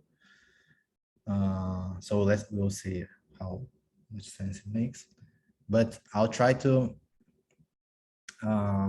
relate more or less 4 different interpretations of these diagrams, right? So the first one is, the first one is we have like this notion in which when the student going from to the world through the occupation is more, you get something more out of it, right? There's some sort of like gain in intelligibility that you get, which we can call like some sort of like good alienation. But yeah, once you try interpreting as feedback loops, which I'll try to do, I think a natural way to interpret it is as an actual perception loop, which is like in cognitive science, a lot of stuff is treated in these terms. So you have some certain actions and you get a certain like feedback from the world. And when you're able to sort of like map these actions into meaningful feedbacks, when you get to perceive what you did, you learn something about the world, right?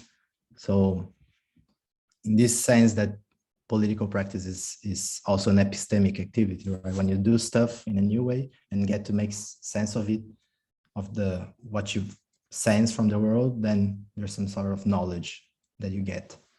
So, and what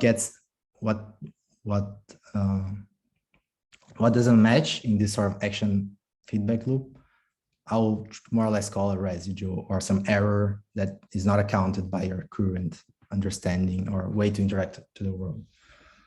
So, and then in this sort of like framework, I'll present also the notion, try to treat some notion of, so this, I'll explain all these arrows, this crazy stuff, I'll explain. So it's not, yeah, so bear with me a bit. I also try to force this interpretation to like a political, economical sense in which the arrows can be interpreted as production and consumption arrows. And once you have this feedback, you get a reproduction arrow. So you're able to reproduce whenever you're able to produce and consume something you do. I'll go like in detail through all of these stages. And then a fourth interpretation would be to sort of try to derive from the way you interact, which is, I think, more concrete from what I've said so far, which is the way you interact in a political space tells you what gets to be a part of what, right? So the question that we were like discussing, that like people that sort of like tension the movement inside, was whether this sort of like official student entities, unions, were a part, was with the students or was actually part of the state, right? And it depends, right? It depends on what sort of like meaningful and effective interaction you are able to do with the union. If the union clearly, if for example, as was seen in the occupations, like if there was like a housing occupation movement that arrived but just wanted to, like, the student realized that they were just trying to put a flag of their image in the movement just to sort of like grow themselves, they were getting something that the movement wasn't like, what, some like extra reproduction that wasn't part of the movement. It was clearly part of this another organization. While there were like many organized like political entities that came and just like from like the housing that came to help, and they became part of the occupation in like an organic sense. So the argument I would try to make is that by like analyzing how the parts of the body interact, you get to also be able to infer the sort of like mereology, which is the relationship between what is a part of what. Yeah. So in the end, I'm sort of trying to relate these notions of like being able to control something, being able to know an object, being able to sort of like reproduce the conditions of this sort of like feedback go on, and inferring some notion of boundaries and parthood. Yeah, but before going to that, let me just see. Yeah, I have more 3 slides on this part, and then we get started. Just to also recapitulate another like key idea of the framework to people who hasn't seen this before. It's we call this the monster, so it is a bit scary and strange, but it's basically saying something not so complicated, right? So K is the social world, is the capitalist world. And this is an idea that comes from this thinker called Karatani, which he proposes that that the social world is not made by like a single logic that structure is, like, for example, the capitalist logic or the logic of commodities, or is the logic of states that rule society. Or he says that there are like 3 interlocking logics in which different stuff is exchanged, is socially exchanged, and this gives rises to 3 different irreducible social logics. So you would have the first logic, which he calls mode A, which is the mode of communitarian reciprocous exchanges. So like you do some like families are structured by that, and communities in general, which is like anthropology is called logic of the gift. But in the modern form, it's basically the logic of the nation, right? Of the national identities. Then there would be a second mode, which is the mode B, which the modern form is the state, but it's a different logic in the sense that it's an unequal exchange, in the sense that you give you give protection, and in exchange you get the ability to dominate a space, right? So the emergence of the state would be made in these terms. So it's unequal one. And then you have the third mode, which is the mode of equivalent exchanges, in which you have properly the commodities. So to him, each social formation is constituted by these 3 modes, and our like world is constituted by the fact that the mode C dominates over communitarian or state logics. So that's what characterizes capitalism. It's the fact that the commodity space gets to do the most and is the most like covers the most of the social space and it's the most like dominant mode. So this in this scheme is just like showing that the world can be decomposed in these three modes: the modes of identity of the nation, the modes of the state, and the modes of capital. And these three knots, it forms the social world. And then what we have been saying is that we can, like a political struggle is an attempt also to constitute an organized body, which we usually call org, which is the space of all organizations, in which they relate to the social world by trying to negate one of these three modes, right? So you could say you can try to target mode B, mode C, and be against exploitation. Target mode A, which regulates this sort of segregation of identities and races. Mode B, in which you target the state role in expropriating and sort of like piling resources and this sort of stuff. So if this is the case, if the social world is made out of these three logics, then it's a bit natural that the left, which is also built out of this world, also gets to be able to sort of like can be decomposed into these three sort of logics. It makes sense that there would be a sort of more like identitarian or communitarian left, one that's more centered around the state, the parliamentary electoral left, and one that is more concerned about the exploitation, which is like the most like Marxist classist left, right?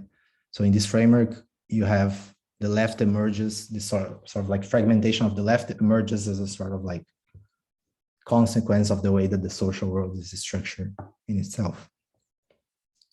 So in the struggle of the school, you can find these sort of oppositions to each one of them and these different like mixtures. Like, so here's like the mixtures of capital and nation. I think I try to like map them in how students, like, for example, in some states were against the militarized schools, which is some sort of like imposition of a military logic on the sort of like student communities, the community of students, right? Then you have they fighting against their future as a worker, which is they're sort of like they're being as a student and they're sort of like merge with the logic, the commodification of their education, but also them being seen as just like future workers, right? So, and then again, the oppositions of the projects of the state per se are seen as an oppression coming from the state. So, yeah, so just to quickly mention, there's also this idea that these three logics are like actually different logics. Like one is, yeah, maybe I'll go in that later. Otherwise it's too much. But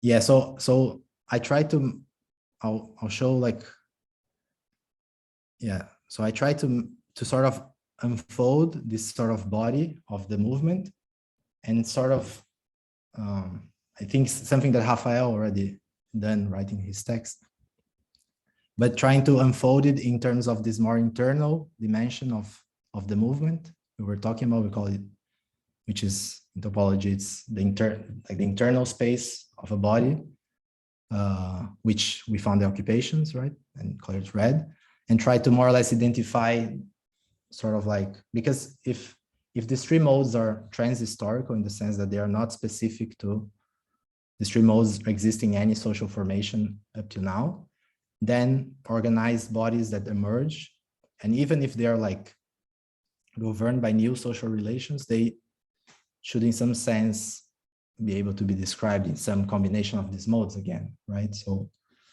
the idea is that these modes are describing a much bigger space than just capitalist space. Capitalist space is described as the domination of mode C over the rest.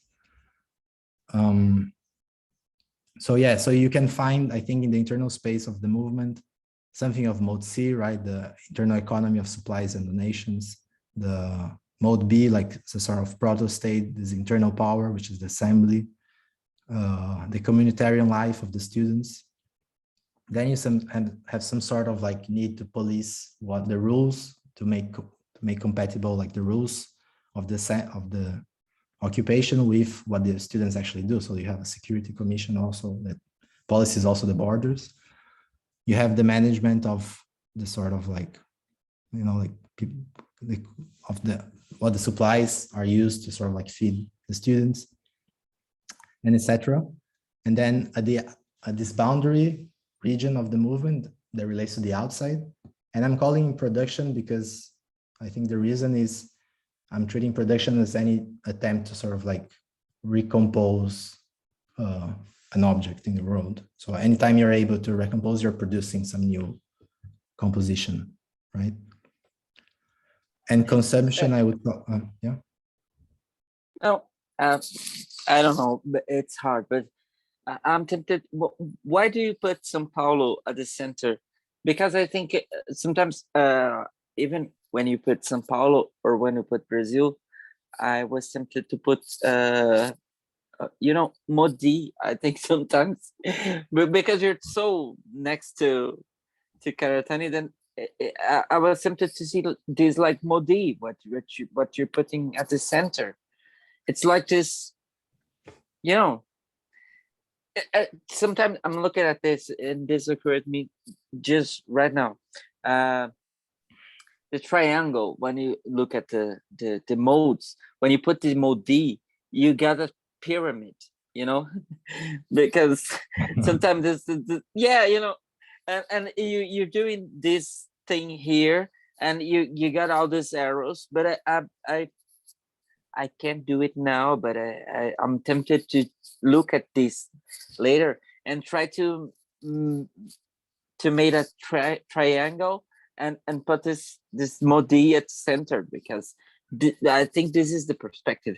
Well, you have one of the draws you made, you put the O, the organization, at the center, and I look at that and I think this is a fucking pyramid.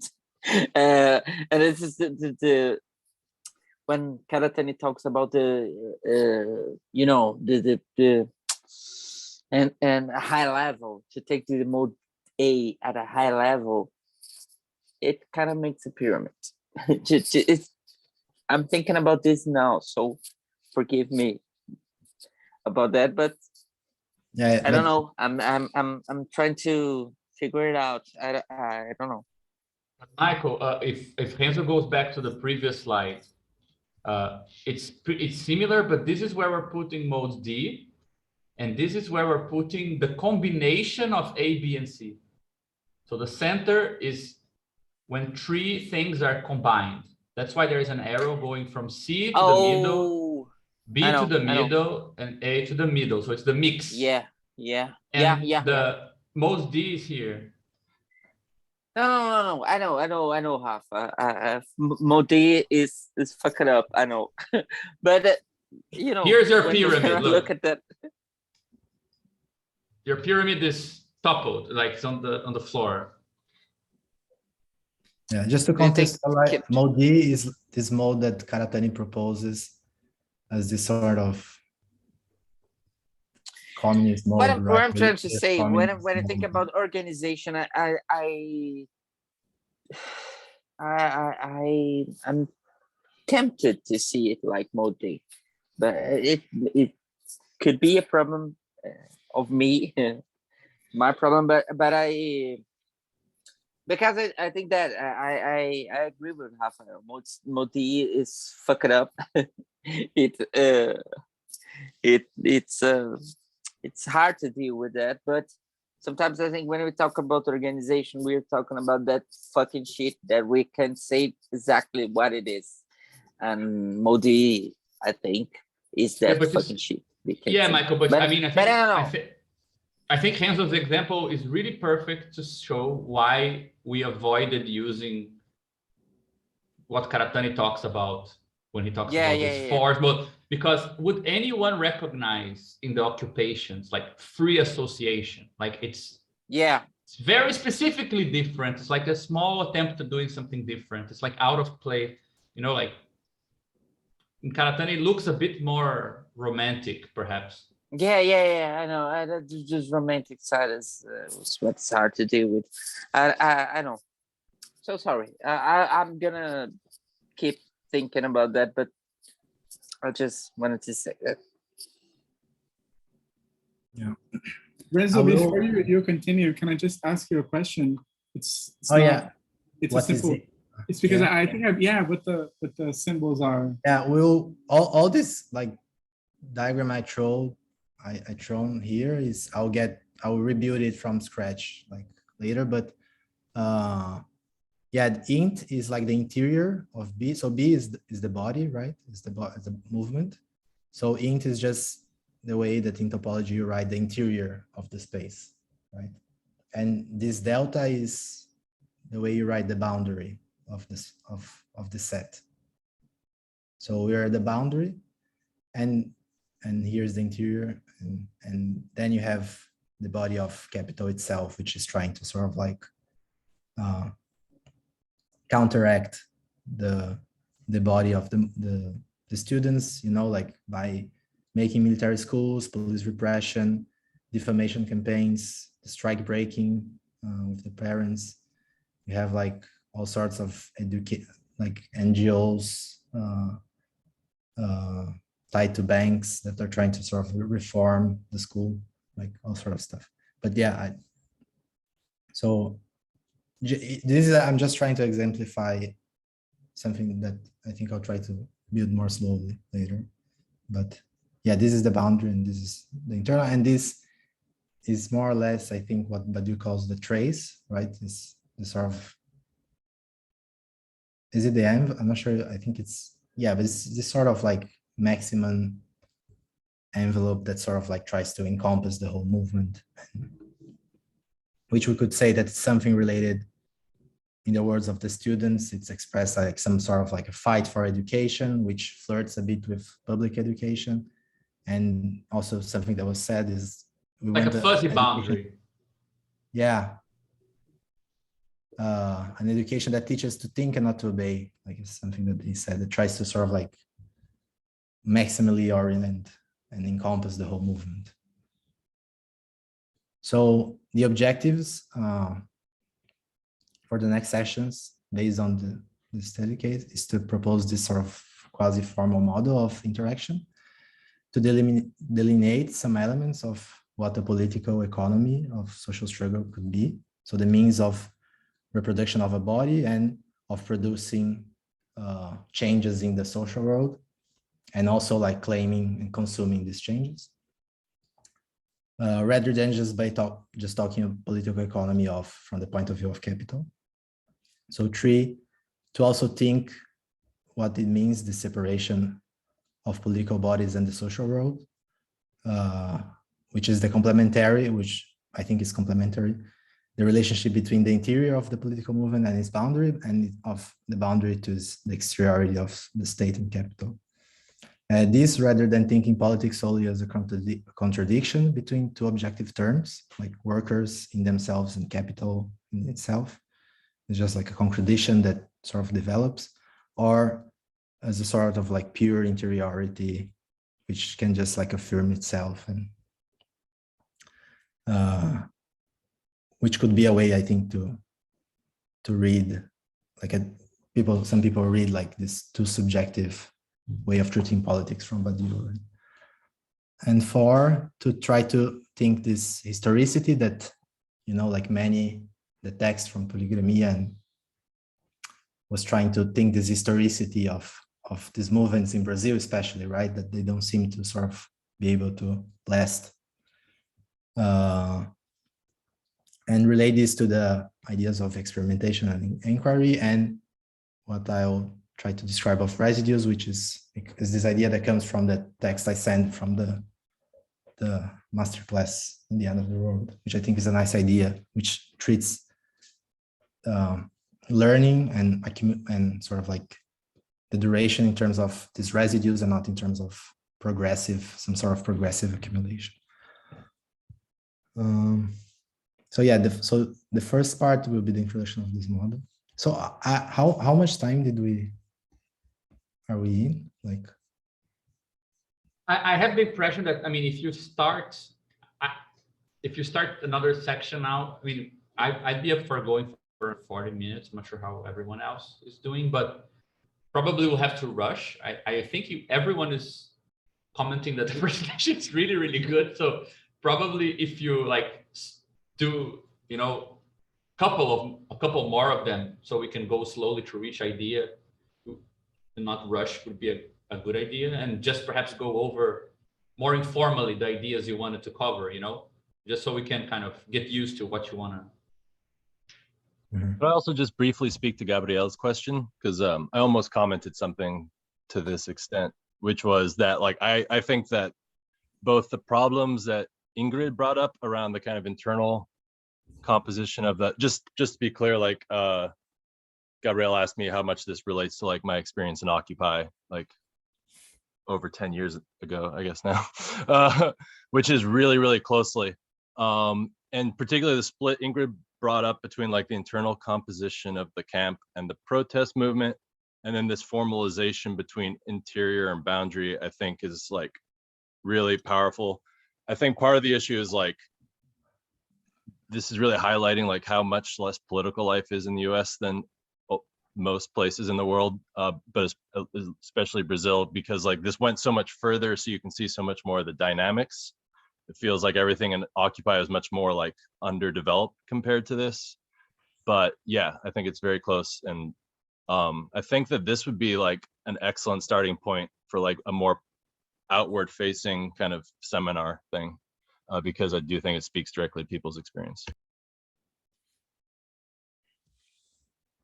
so,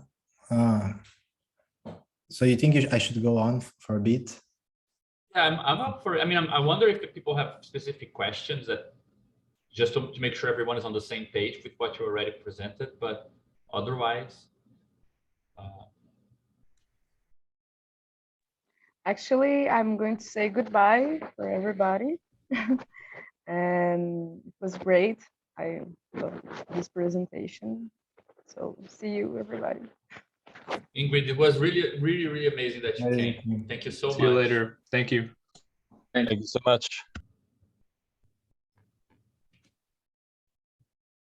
Brent, we were just saying that it feels like you advanced like our research like 10 years in 2 hours. Yeah, I think all the dots connected in this, and especially what we were talking in the beginning of the year of the militant point of view, it's like pretty much solved it in a way. So Yeah, this is really exciting. Good. So I think we can then maybe go for half an hour, and then next time I can sort of re-go if needed. yeah, I just wanted, if you could remind me or us or whatever, what are the other sections? It's interaction, boundary. It's yeah, interaction, then boundary, then reproduction, and then residue. Okay, thanks. And they get smaller, so it's yeah. So initially, like, yeah. So this talking to Gabriel made me realize that I think this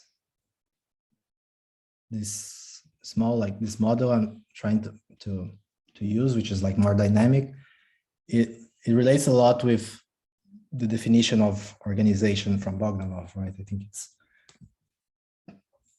in a similar vibe, in the sense that, so for Bogdanov, he characterizes like organized entities by these two features, basically, right? One is that it's always a question of point of view. So he starts giving this example, like if two armies or two classes are engaged in a struggle, then the activities of each side represent resistances for the other. The whole matter is but a question of point of view taken, right? So if there's a hunter and an animal, from the point of view of the hunter, what he does is activity, and whatever the animal does is some sort of resistance, right? But from the point of view of the animal is the opposite. he's being active, and it's the world that's sort of resisting to his action. So to him, organized activity is something that is a certain perspective that organizes what counts as activity and what counts of resistance, right? And resistance it has this feeling of like a feedback you get from the world, right? So this, yeah. So I'll start with an example, which I think it's useful to think, to sort of like motivate. So it's the case of a divorce, in which like you have these three terms, like there's the dad, the mom, and the son, and then there's some sort of like breaking in interaction between dad and mom, and then there are many questions that you ask like in this situation, right? So there's the separation of the couple, but it's not a simple separation because it has to take into account the son and the family as a whole, right? So there's a composition which you have to sort of like make sense. Then there's a sense, which is a divorce, like the son is siding with whom, right? So you can treat that in terms of like the relations. So if the dad gets to interact, has a really good relationship with the son, maybe that leads you to say that the son is on the side of the dad. So in the sense, the son is part of this other side of the divorce. But on the other hand, maybe the mom, so for example, from the state point of view, what counts is not that, is the fact that the mom actually normally puts a lot, put the whole work in like raising, a big part of the work in raising the son. So at the end, if they have to separate, the mom gets to choose and stay with the son, for example. So yeah, but the idea is that by analyzing how these terms interact, you're able to also say something about the boundaries and what is part of what, and something about also reproduction. And yeah, so the model is basically this, like you have these objects, so it will like sound a bit like graphs and a bit like category theory, but it's something in between. I think it's a bit richer than a graph. So basically you have the entity, so say dad, mom, and son, and these arrows that go back and forth, and we will ask whether you can find paths that start from the point of view that you fix. Is you fix a point of view and then ask which kind of paths you can do to get back to yourself, right? And if you are able to do that, if that closed path exists, which we'll call idea of identity, but don't interpret that so strongly. So that if there's, so for example, the question, the dad has a good relationship with his son, it means that he can interact with the son with age and get like a meaningful response. Like it's not that the son just like gets mad at him, the dad gets to interact. And so that there is an arrow that starts from A, passes through C, and comes back. So that there is an identity whose source and target is A, which goes to the son and comes back, which is the composition between K and H, right? Which means that you have this arrow and then you have this next arrow. So, and it's written in the opposite way. So you have this first arrow, H, and then you compose it and get K, and then you get an identity. So you have basically this green arrow is the same as going here and coming back. The existence of this green arrow is the fact that this path exists. So in a more like a bigger mediation would be whether the dad's relation with his ex-wife includes her being the fact that the dad's relation with his ex-wife also includes her being his son's mother, right? So you can also have these bigger loops, which is not just the broken interaction between them, but he can say, like, talk to his son, can you ask your mom if I can stay with you, in that weekend? And then she may call him and say something. So there's a way in which he can get information either about B and C, by sort of like being able to complete this circle. And the way I'll write this is like, it starts from A, it passes through C, and the last element is B before coming back. So A, C, B, A, which is H, J, G, which is reads in the opposite direction, is this identity. Does this make sense? Yes, weirdly, yes. So we'll start with only two terms, A and B. And we'll always ask, so this diagram is not like a commutative diagram. You don't know which paths exist, which of these exists. So we'll always ask like which loops or which cycles, but this will be interpreted can be interpreted, I think, in different ways. So if you go like with Bogdanov, they're all like some sort of interaction, some causal interaction in general, but we can think this, like the example that Bogdanov gives, you have some sort of activity, some sort of like something you do that undermines this other object, and you get a resistance that you feel. If you have this, you constitute some sort of organized entity with a point of view. Interestingly, in IIT, which is this theory of consciousness, there is this idea that what information is this ability of causal interaction of causal power. And causal power means that an entity, let's say a neuron, is able to make a difference and take a difference also. So it's not sufficient to just make a difference. You have to also be able to take differences. So this making and taking of differences is called causal power, which we can interpret this identity arrow as being that. So we treat this arrow as intervention, some sort of like signal, and the effect is some sort of like something you get back, some effect that you measure. So the existence of this function, I will mark with this little triangle. Okay, so here there's no triangle, so you don't know. Then a third way to interpret. Sorry, the triangle marks where the starting point is. Yeah, where the starting point is. Okay. If you have it, then you have this function. Then there's this third interpretation, which is the more epistemic one, which I think is very in line with the stuff that Gabriel presented of the extended mind. So if you treat this as an action perception, so you have a person which is able to meaningfully interact with a calculator and get some meaningful output, then it knows something. So in this sense, the calculator is part of the person in this extended mind term. But the opposite is not true, right? The calculator cannot interact with the human and get some meaningful, it cannot register meaningful responses from the person. So it's not symmetric.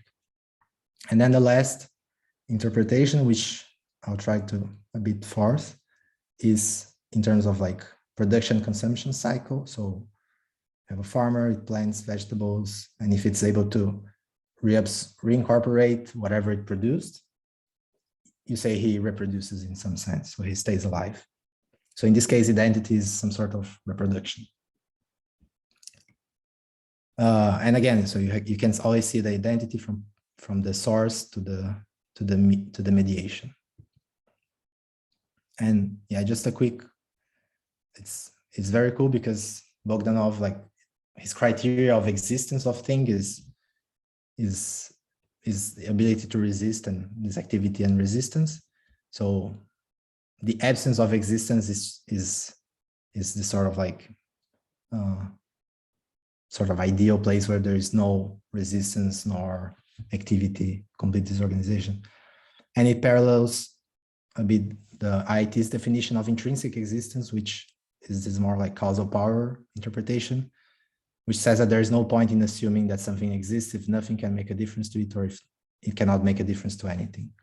And at this point, he cites Plato from one of the dialogues, which is this, it's called the Eleatic Stranger, apparently. I don't know who he is, but he says that he proposes that either to produce a change in anything of any nature to be affected even in the least degree by the slightest cause is to have real existence. So yeah, that was just like a note. Just to give like strong precedence to your idea, like some serious people before you were. Yeah. Okay, so now going to the more like, so for two terms, there's this antisymmetry of interaction, right? As you might have noticed. So you have the case of the person and the calculator,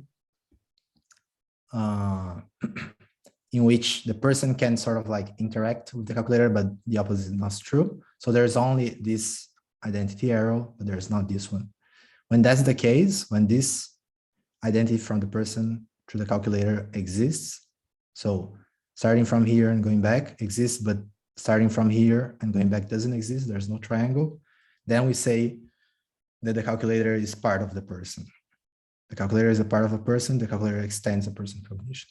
If, on the other hand, you have a symmetrical, totally symmetrical way of interacting, so whatever I do to you and I get back is exactly the same as what you do to me and would get back. So in the case in which the two objects are actually the same thing, so like the planet Venus and it being known as the morning star and the evening star, it turns out that they interacting with both of them is the same. So these two identities exist, so they are equivalent, right? And so I'll try to define, like, with my hands, that this merging of these two terms into like an equivalence class is this new object, which sort of like collapses stuff that sort of like is symmetric into a single object. So in this sense, we can say that the morning star and the evening star are the same object because you have these two identities. Now, once you add a third, you like multiply crazily the amount of identities you can have. So you not only have A to B going back, you also have A to C to B to A, which is this, A to C to B to A, which is H, J, G. But you also have the case A to C to B to C to A, which I'm writing with this double arrows, which is H, J, I, K, and going back. But the only thing that is it's relevant when you ask here, you ask your son to ask your mother something, and he brings the response back. Yeah, Call you yeah. back. And then it's not like the wife coming to him and it's like, why are you asking stuff to him? Like, Yeah. that would be like this rather than this. Again, we can talk about, I think, of this mediated sense of symmetric interaction. So if you have like two kids that are like shy, they don't interact, but they get to interact through the toy. So they play the toy and they sort of like shyly look at each other reactions. This toy is sort of like a common part of them, like it sort of mediates the relationship between them. So the fact that these two identities exist allows you to say that the two kids are similar by sharing from the point of view of the toy, or you can say that the toy is a common part of the kid and of both kids.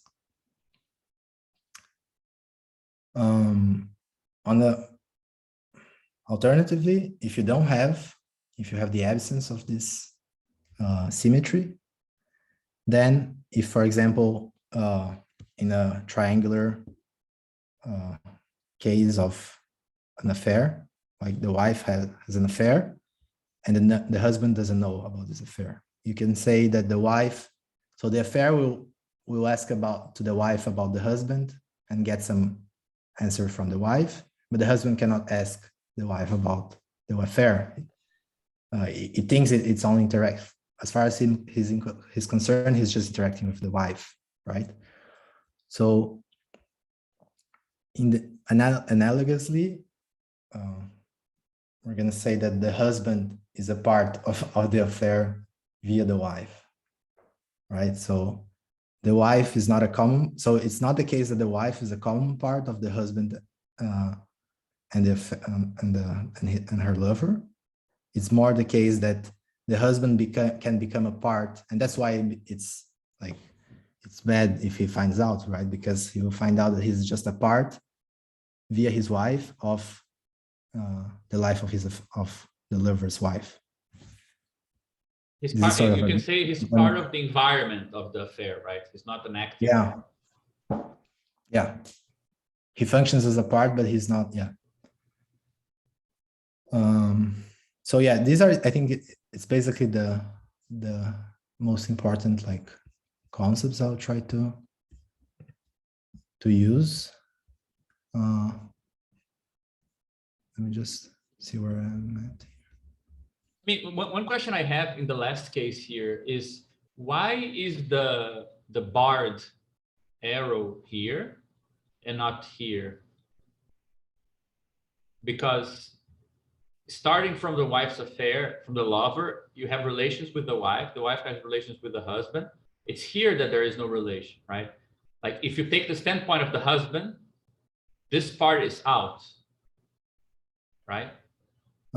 Yeah, but you could, like in the drawing, you could still have, if, I mean, this example doesn't work, but he could have a feedback from the husband, right?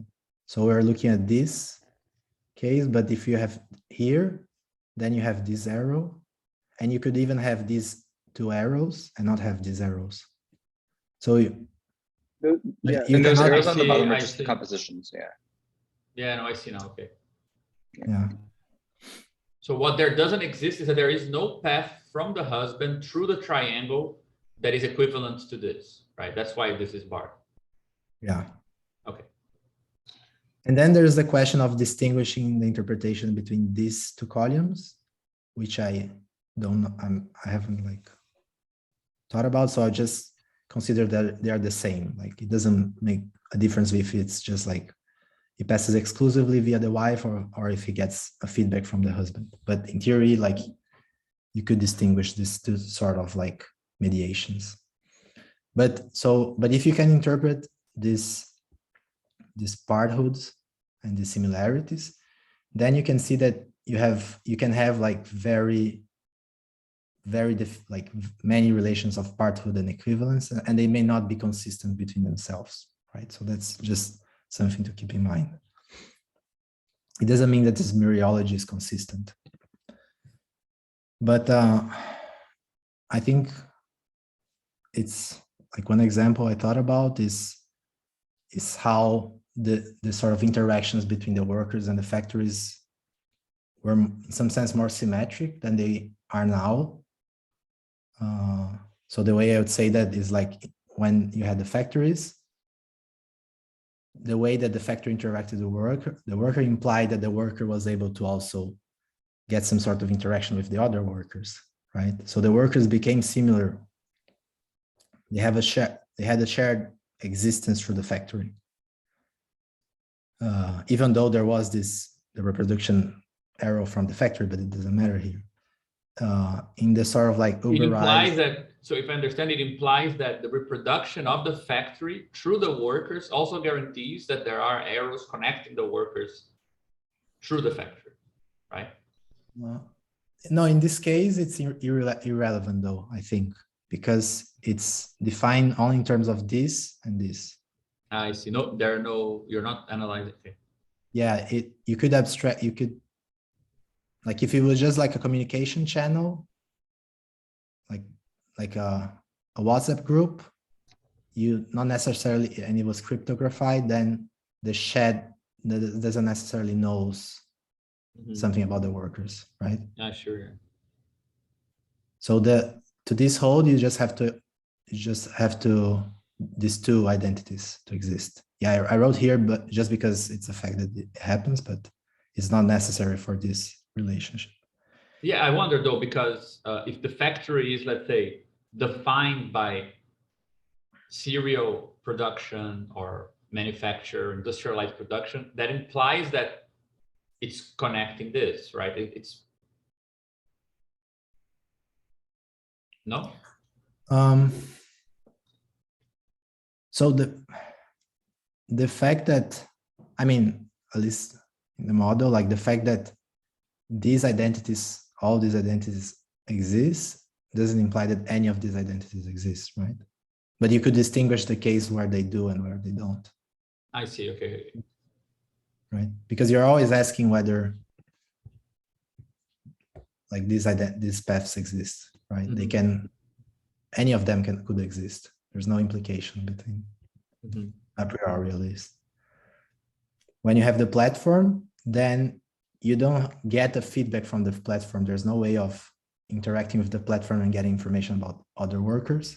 So you don't have this, yeah, I should have crossed this out, but, no, I wrote the street, right? Because what does that is the street. So you have a decoupling between the sort of logic that organizes work and the actual like physical space. So the platform doesn't, something else organizes the streets, right? It's a different space where workers get to interact, which is not organized anymore by capital. So this decoupling and this loss of symmetry in which the workers cannot use anymore like the means that organize their work to sort of interact, I'm calling this symmetry of post-forwardist work, in which you don't have a necessary relationship between workers. And then you could extend this idea in time. So for example, wage is a way of a worker to interacting with his future existence as a worker, right? The wage is sort of the security that gives that your future worker is part of your current state as a worker. That's, I think, one way to sort of interpret security, job security. While in a gig, you don't know if it's the case that you get to relate to a future worker of yourself. So your future is not contained in your current existence as a worker. That's why you're precarious. It's a really cool idea in the press. Yeah. So this sort of like question of whether these identities exist is what I'm calling the unfolding of interaction space. So you start with a trivial identity, which is like the identity of A immediately relating itself to A, and just like an abstract self-identity. And once you unfold, so you ask with what stuff it's able to interact and sort of like meaningfully get knowledge or reproduction is what I'm calling the unfolded interaction space, right? The full. So if you always get to find like objects, and this is a bit like just, yeah, it's I don't know if it makes sense actually, but I'm just saying that the fact that you always get to find an object to interact with yourself, I'm saying that it's a dance because you get infinitely many stuff to interact with. And this is just the fact that you can have like infinitely many parts and there's like infinitely sort of resources that you can be consistent. So you can sort of probe. So you're never just a simple like part, right? You're always yours composed or part of something. Yeah, which is, I think it's your real interaction space is just like a formal definition of what Bogdanov calls organization, right? Nothing is disconnected from everything.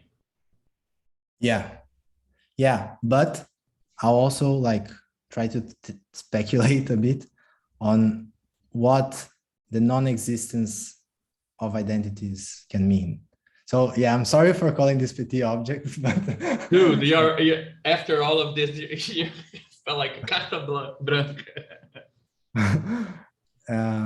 But yeah, so an object in which you're able to make a difference but not sense, we'll call a limit object.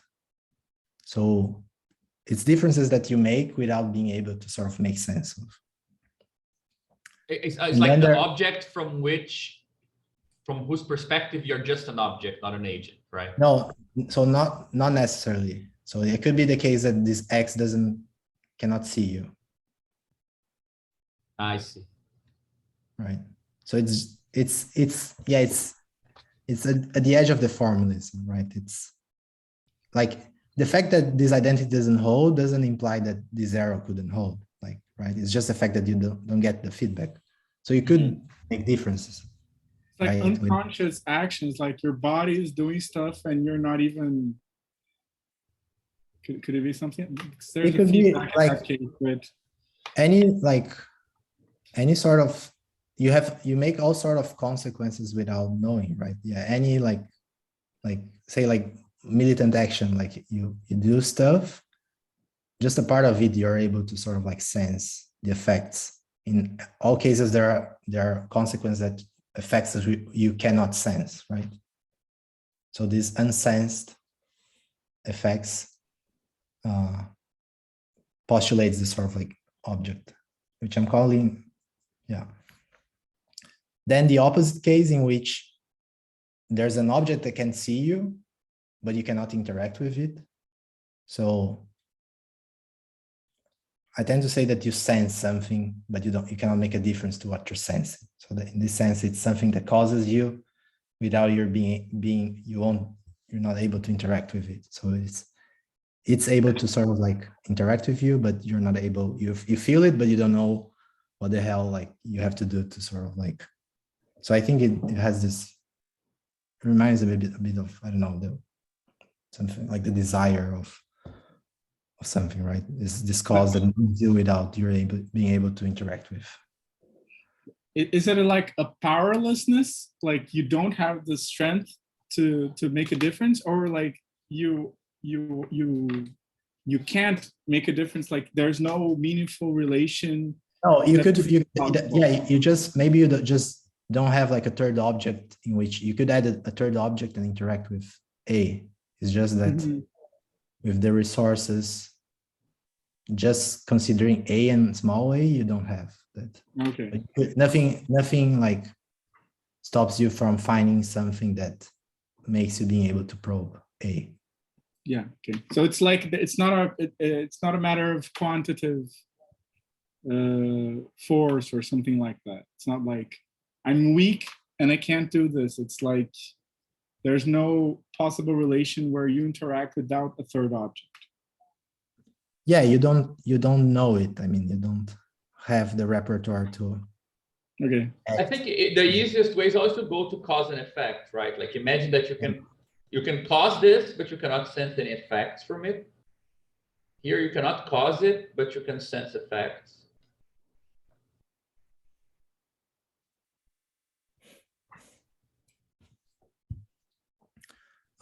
And then you could think the absence of both arrows. So here, actually, this identity, I'm not sure if it necessarily has to be. It could not be also. It could be just, big A could be a limit object to a small a, so we would just like make differences without sensing, but it's a bit less interesting maybe. And then you have isolated objects in which you're not able to sense or interact. So this doesn't mean that that's true in general. It just means that you didn't find an object. Under these conditions, there's no interaction. So it's a sort of like situated disorganization, right? In a sense, or disconnection. Like I think there are good cosmological metaphors. Like this is like the universe, the sense that it's meaningful to say your actions have consequences in the universe, but you don't sense the universe. Like it's not an object that has effects directly. This is like a meteorite where you cannot act on it, but it can definitely do stuff to you. And this is like a star very far away where there's neither something that it does nor you do to it. What was the second one you gave? This would be like a very big heavenly body that interacts, let's say, it changes something in your world, but you are not in its scale to change anything about it, you know? But it is, that interaction it's having with your space actually is constitutive of what it's doing, right? So yeah, I think that's a good. So I'll also like call a space in which you can always find these objects a real space, because it means that you can find stuff which you cannot account for, right? You can find there's always limits objects, small objects, and isolated objects in the space. So if both the dense, if it's both real and dense, it's infinite, but it's incomplete in the sense that you don't have all identities. You have infinite ones, but you don't have all of them because there are objects you cannot interact with.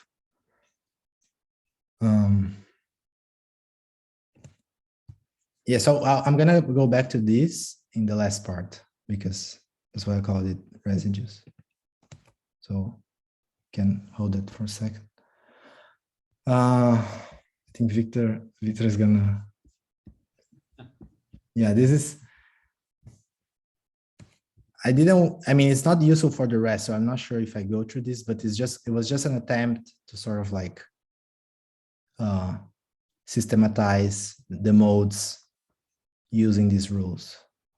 So maybe the next session is actually the boundary. So I don't know if I think it would be good just so we can close it off, just to make sure everyone understands like the basic logic behind these circuits, right? Because from what I understand, ultimately what they do is that they transform the existence of something into a list of paths of interaction that it has with other things, right? So yeah, since you decided to call it identity, ultimately means that the identity of A is the list of all indirect identities, indirect paths it has through other things, right? The set of all those things makes up what an object is. Yeah. What I have the impression that these three more complicated things you're proposing here, because I mean, I know Vitor was a bit annoyed by all the arrows, but I think it's all just about saying, okay, rather than looking at something, before you know what it is, you should look at the space of everything it interacts with and doesn't interact with, because then you get a feel for, okay, this is part of that, right? I mean, it's very cool to see like a theory of what is a part of what based on the symmetry or dissymmetry of what interacts with what, right? It's very intuitive, the idea that if something is a part of something bigger, pretty much everything that is the bigger object interacts with, the smaller part in some sense interacts with as well, but the inverse is not true. So you don't need to talk about what is part of what in terms of space, like it's inside, it's outside. You have a meaningful idea of what does it mean to be part of something purely based on how many forms of interaction does it have, right? If it's connected or not. The thing that I wanted to just talk a bit more about before you go into this highly complicated page is like in the previous page. I mean, this is going to be a bit nerdy because not everyone has read this book, but I wonder, are these three ideas here an attempt to formalize the, it's the interactional Yoné dilemma thing. Is this an attempt to describe like the inexistent part of an object, the isolate idea, like those fringe parts of logics of worlds, you know? I think it's, I'm not sure. Yeah, maybe. Okay, so it wasn't like intentional. It just looks like it by chance. Right? It was, I think it came out just because I thought, okay, what about this? The things I cannot interact, what are they? And then in topology, you have like isolate points and limit points also, right? Which is something that you can reach only in the limit. So you can only, it's sort of like this, but it will also play the role of where novelty can come from. It's like where you can learn new stuff and get new information. So but I'm not sure if it maps to the it doesn't need to map, but it just seems like it's doing a similar function, right? To given a certain space of interaction from a certain perspective, right? You're determining, okay, there is this limit points of interaction from this perspective, right? Because it seems like it's the main tool to explain why, if you shift the perspective, for example, from what an individual gets to interact with to, let's say, what an individual gets to interact through an organization, then you can bypass some isolate limits or situations like that, right?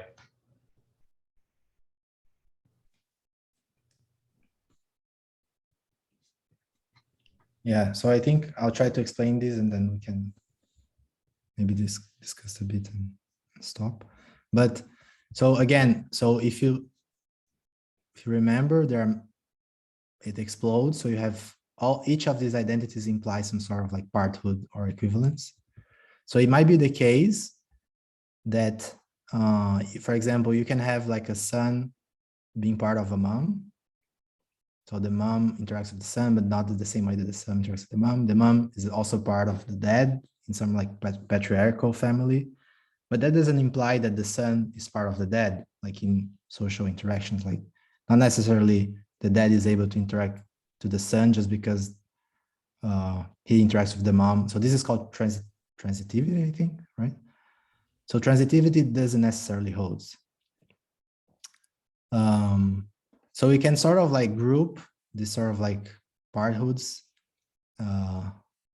disconnection, and equivalence in sort of three, and sort of treat this sort of like connections in some sort of like partial connection, right? And then use that to describe community logics, which is inconsistent according to the way we've been thinking, right? There, in like communities, you can have all sorts of like complex relationships between, say, a family, which is two is disconnection, so it doesn't relate to family C. It can relate to family B to some sort of like symmetric or asymmetric overlap, but that is not transitive. So, for example, I think they can be kins. C and B are like blood; they share like bloodlines, and A and B share, but they don't necessarily share C and A. Yeah, for example, family B can be composed of the daughter of this family and the guy from this family, right? So they don't relate here, they only relate through this new thing, the new couple. And then once you impose that this transitivity holds and some other stuff holds, so when you can really order all the parts, so for example, when you have a soldier, a captain, and general, if a general, if a soldier is a part of the captain in the sense that they interact asymmetrically, and the captain interacts with the general in a symmetric way, then you can also say that the soldier is is a part of the general, right? That's how like command chains work. So if you impose the right, I think, restrictions to these identities, I think you can get some sort of like partial order, which is what can characterize. So you only have general is bigger or smaller than captain. That's the only thing that matters, right? Is the direction of the interaction you get. So it's binary in this sense. Either I dominate you or you dominate me. And mode C would be like a further restriction of these functions in which you basically get almost all, it's always symmetric, the interactions, right? So you get an equivalence relationship. So you get also equivalent exchanges. So you can also like formalize this in sort of like more symmetric space of, and then you could like, yeah, I don't know if it's, but you could sort of like make it into continuous, like, but just by saying, okay, they always have these identities, but you can quantify like how many identities they have, and then use that as a sort of like scaling thing, but I'm not sure if it could work. Yeah, I think that this last point you're making is what is the expanded value form, right? The list of all paths from a commodity through others, maintaining equivalence, and then the universal one, which is, infinite. Yeah. Yeah, I think that's true. Dude, it's crazy that you get to actually derive like these Yeah, three logics using the same formulas. I'm not sure, like, because these functions are really weird, so I don't know like exactly how like to make it like a consistent numerology. I'm not sure, like, yeah, but I think it's possible, it seems. Yeah, but you know, like at least from the perspective we started working from, it makes sense that you have this problem, because the idea that we were working with in every attempt to formalize the three modes was that you always start with not knowing if it's gonna make up a consistent space, right? Even in the kind of para-consistent sense of family logic. So nothing guarantees that from the kind of sea of possible interactions, you're gonna get the imposition of, you know, the filtering only of the consistent ones. It takes, you know, the production of shamans, clans, lineages to kind of make sure that these things get consistent, right? Like the thing that is, you could say, is missing, if you wanted, like that would make this into, that would guarantee that passage, is that in our formalism thus far, the idea is that when you just have the pure logic of it, or in your case, you have just a space of interactions in general, it's not grounded on anything material that is almost physically conducing things towards consistency. So that's Levi-Strauss's point of why kinship logic has to do with blood, right? For Levi-Strauss, it's not that community logic emerges from blood relations, but rather that blood relations guarantee that the community logic will be consistent. So attaching symbolic value to blood relations guarantees that most of the meaningful relations will be consistent with each other, right? The same way, like capital exchange relations of commodities are not necessarily consistent. They can be arbitrary, and different people interact in different ways because there are isolates between markets, right? It's production, the logic of production, that where one commodity produces another, that guarantees materially that you conduce commodity relations towards something more consistent, right? So I don't think it's like, it's not that, it's like blood relations are to kinship like production is to commodity exchange, right? Which is how violence is to state logic. Material forces that guarantee the continuation of abstraction towards a consistent point, right? Violence is like a yes or no thing. Production is about taking a bunch of things and producing something which is made of those things. So it kind of guarantees some equivalent flow, right? Some enchaining of commodities, and bloodline guarantees that some level of connectivity between these different groups is consistent, right? In some level, because then you have specific problems. But I think that inversion that Levi-Strauss proposes, that don't think that the symbolic logic or this logical space is built out of nature, but rather that even though it might be contingently the case, it absorbs nature as something that guarantees that it builds up in a consistent way, right? So communities benefit from racial traits, which are contingent, but it just happens that if you have a group of people and they marry amongst each other, they will inherit those traits.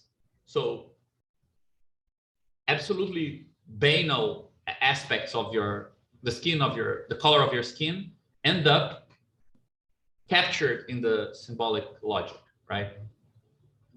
So they guarantee its reproduction. Otherwise, it just explodes.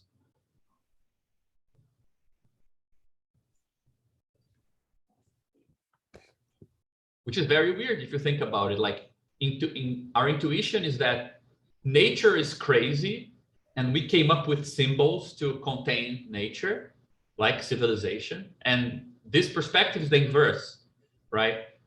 Free association through different forms of interactions are crazy and explode into an infinite types of connection.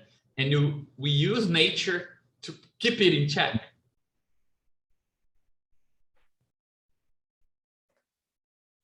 Yeah.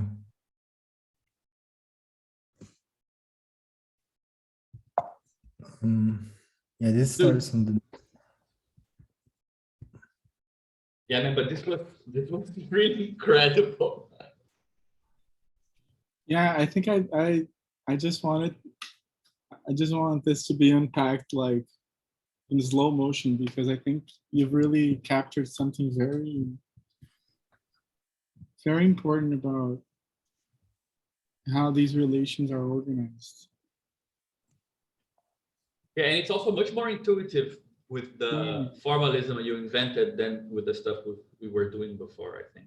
It's very simple, and I'm like zero formalism, and it makes a lot of sense in a.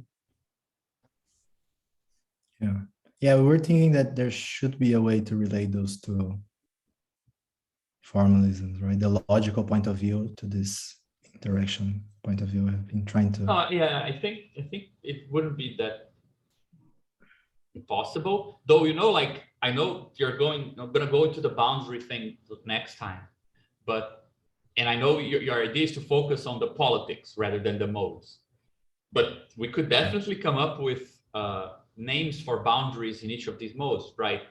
The boundary between mode A and its outside, it's called nature versus culture. Yeah. Right? Yeah.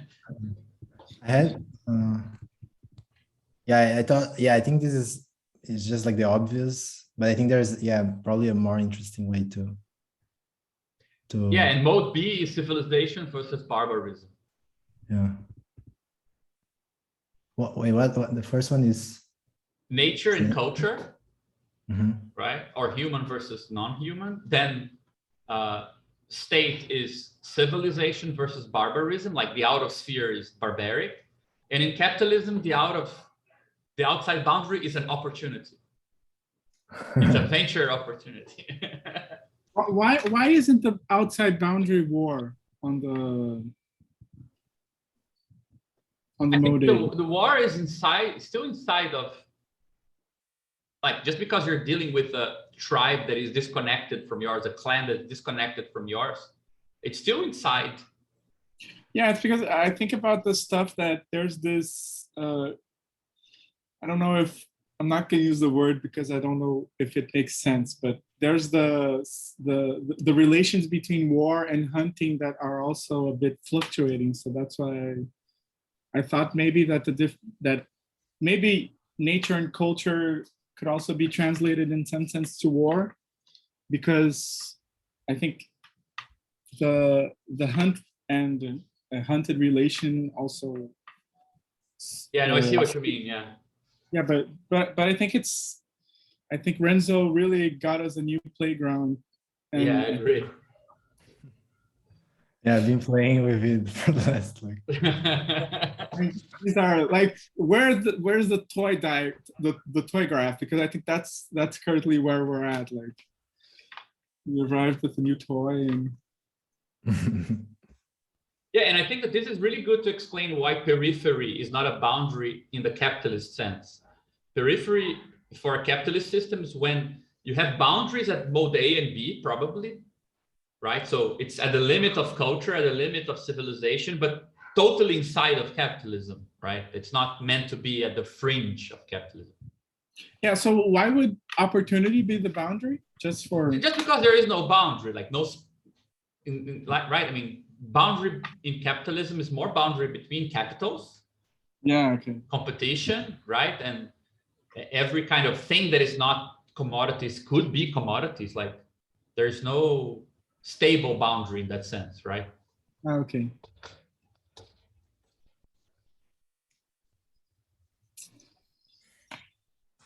Dude, this was amazing. This was Yeah.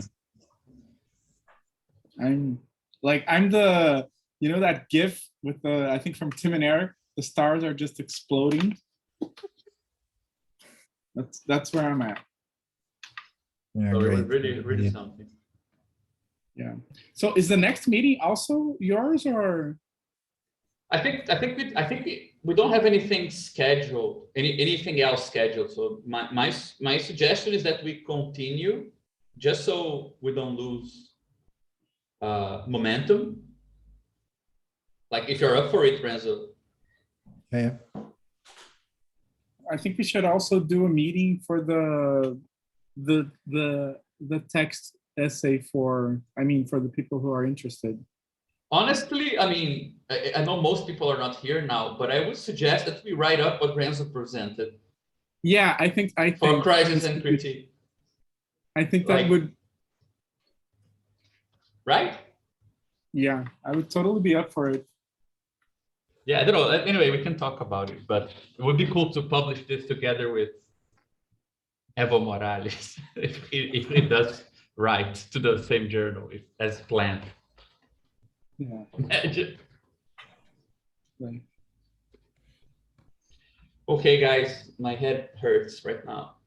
Yeah. Okay. Okay. Thanks, Eu vou guys. ficar- Bye. Bye. Bye. Tchau, gente. Até mais. Bye, André.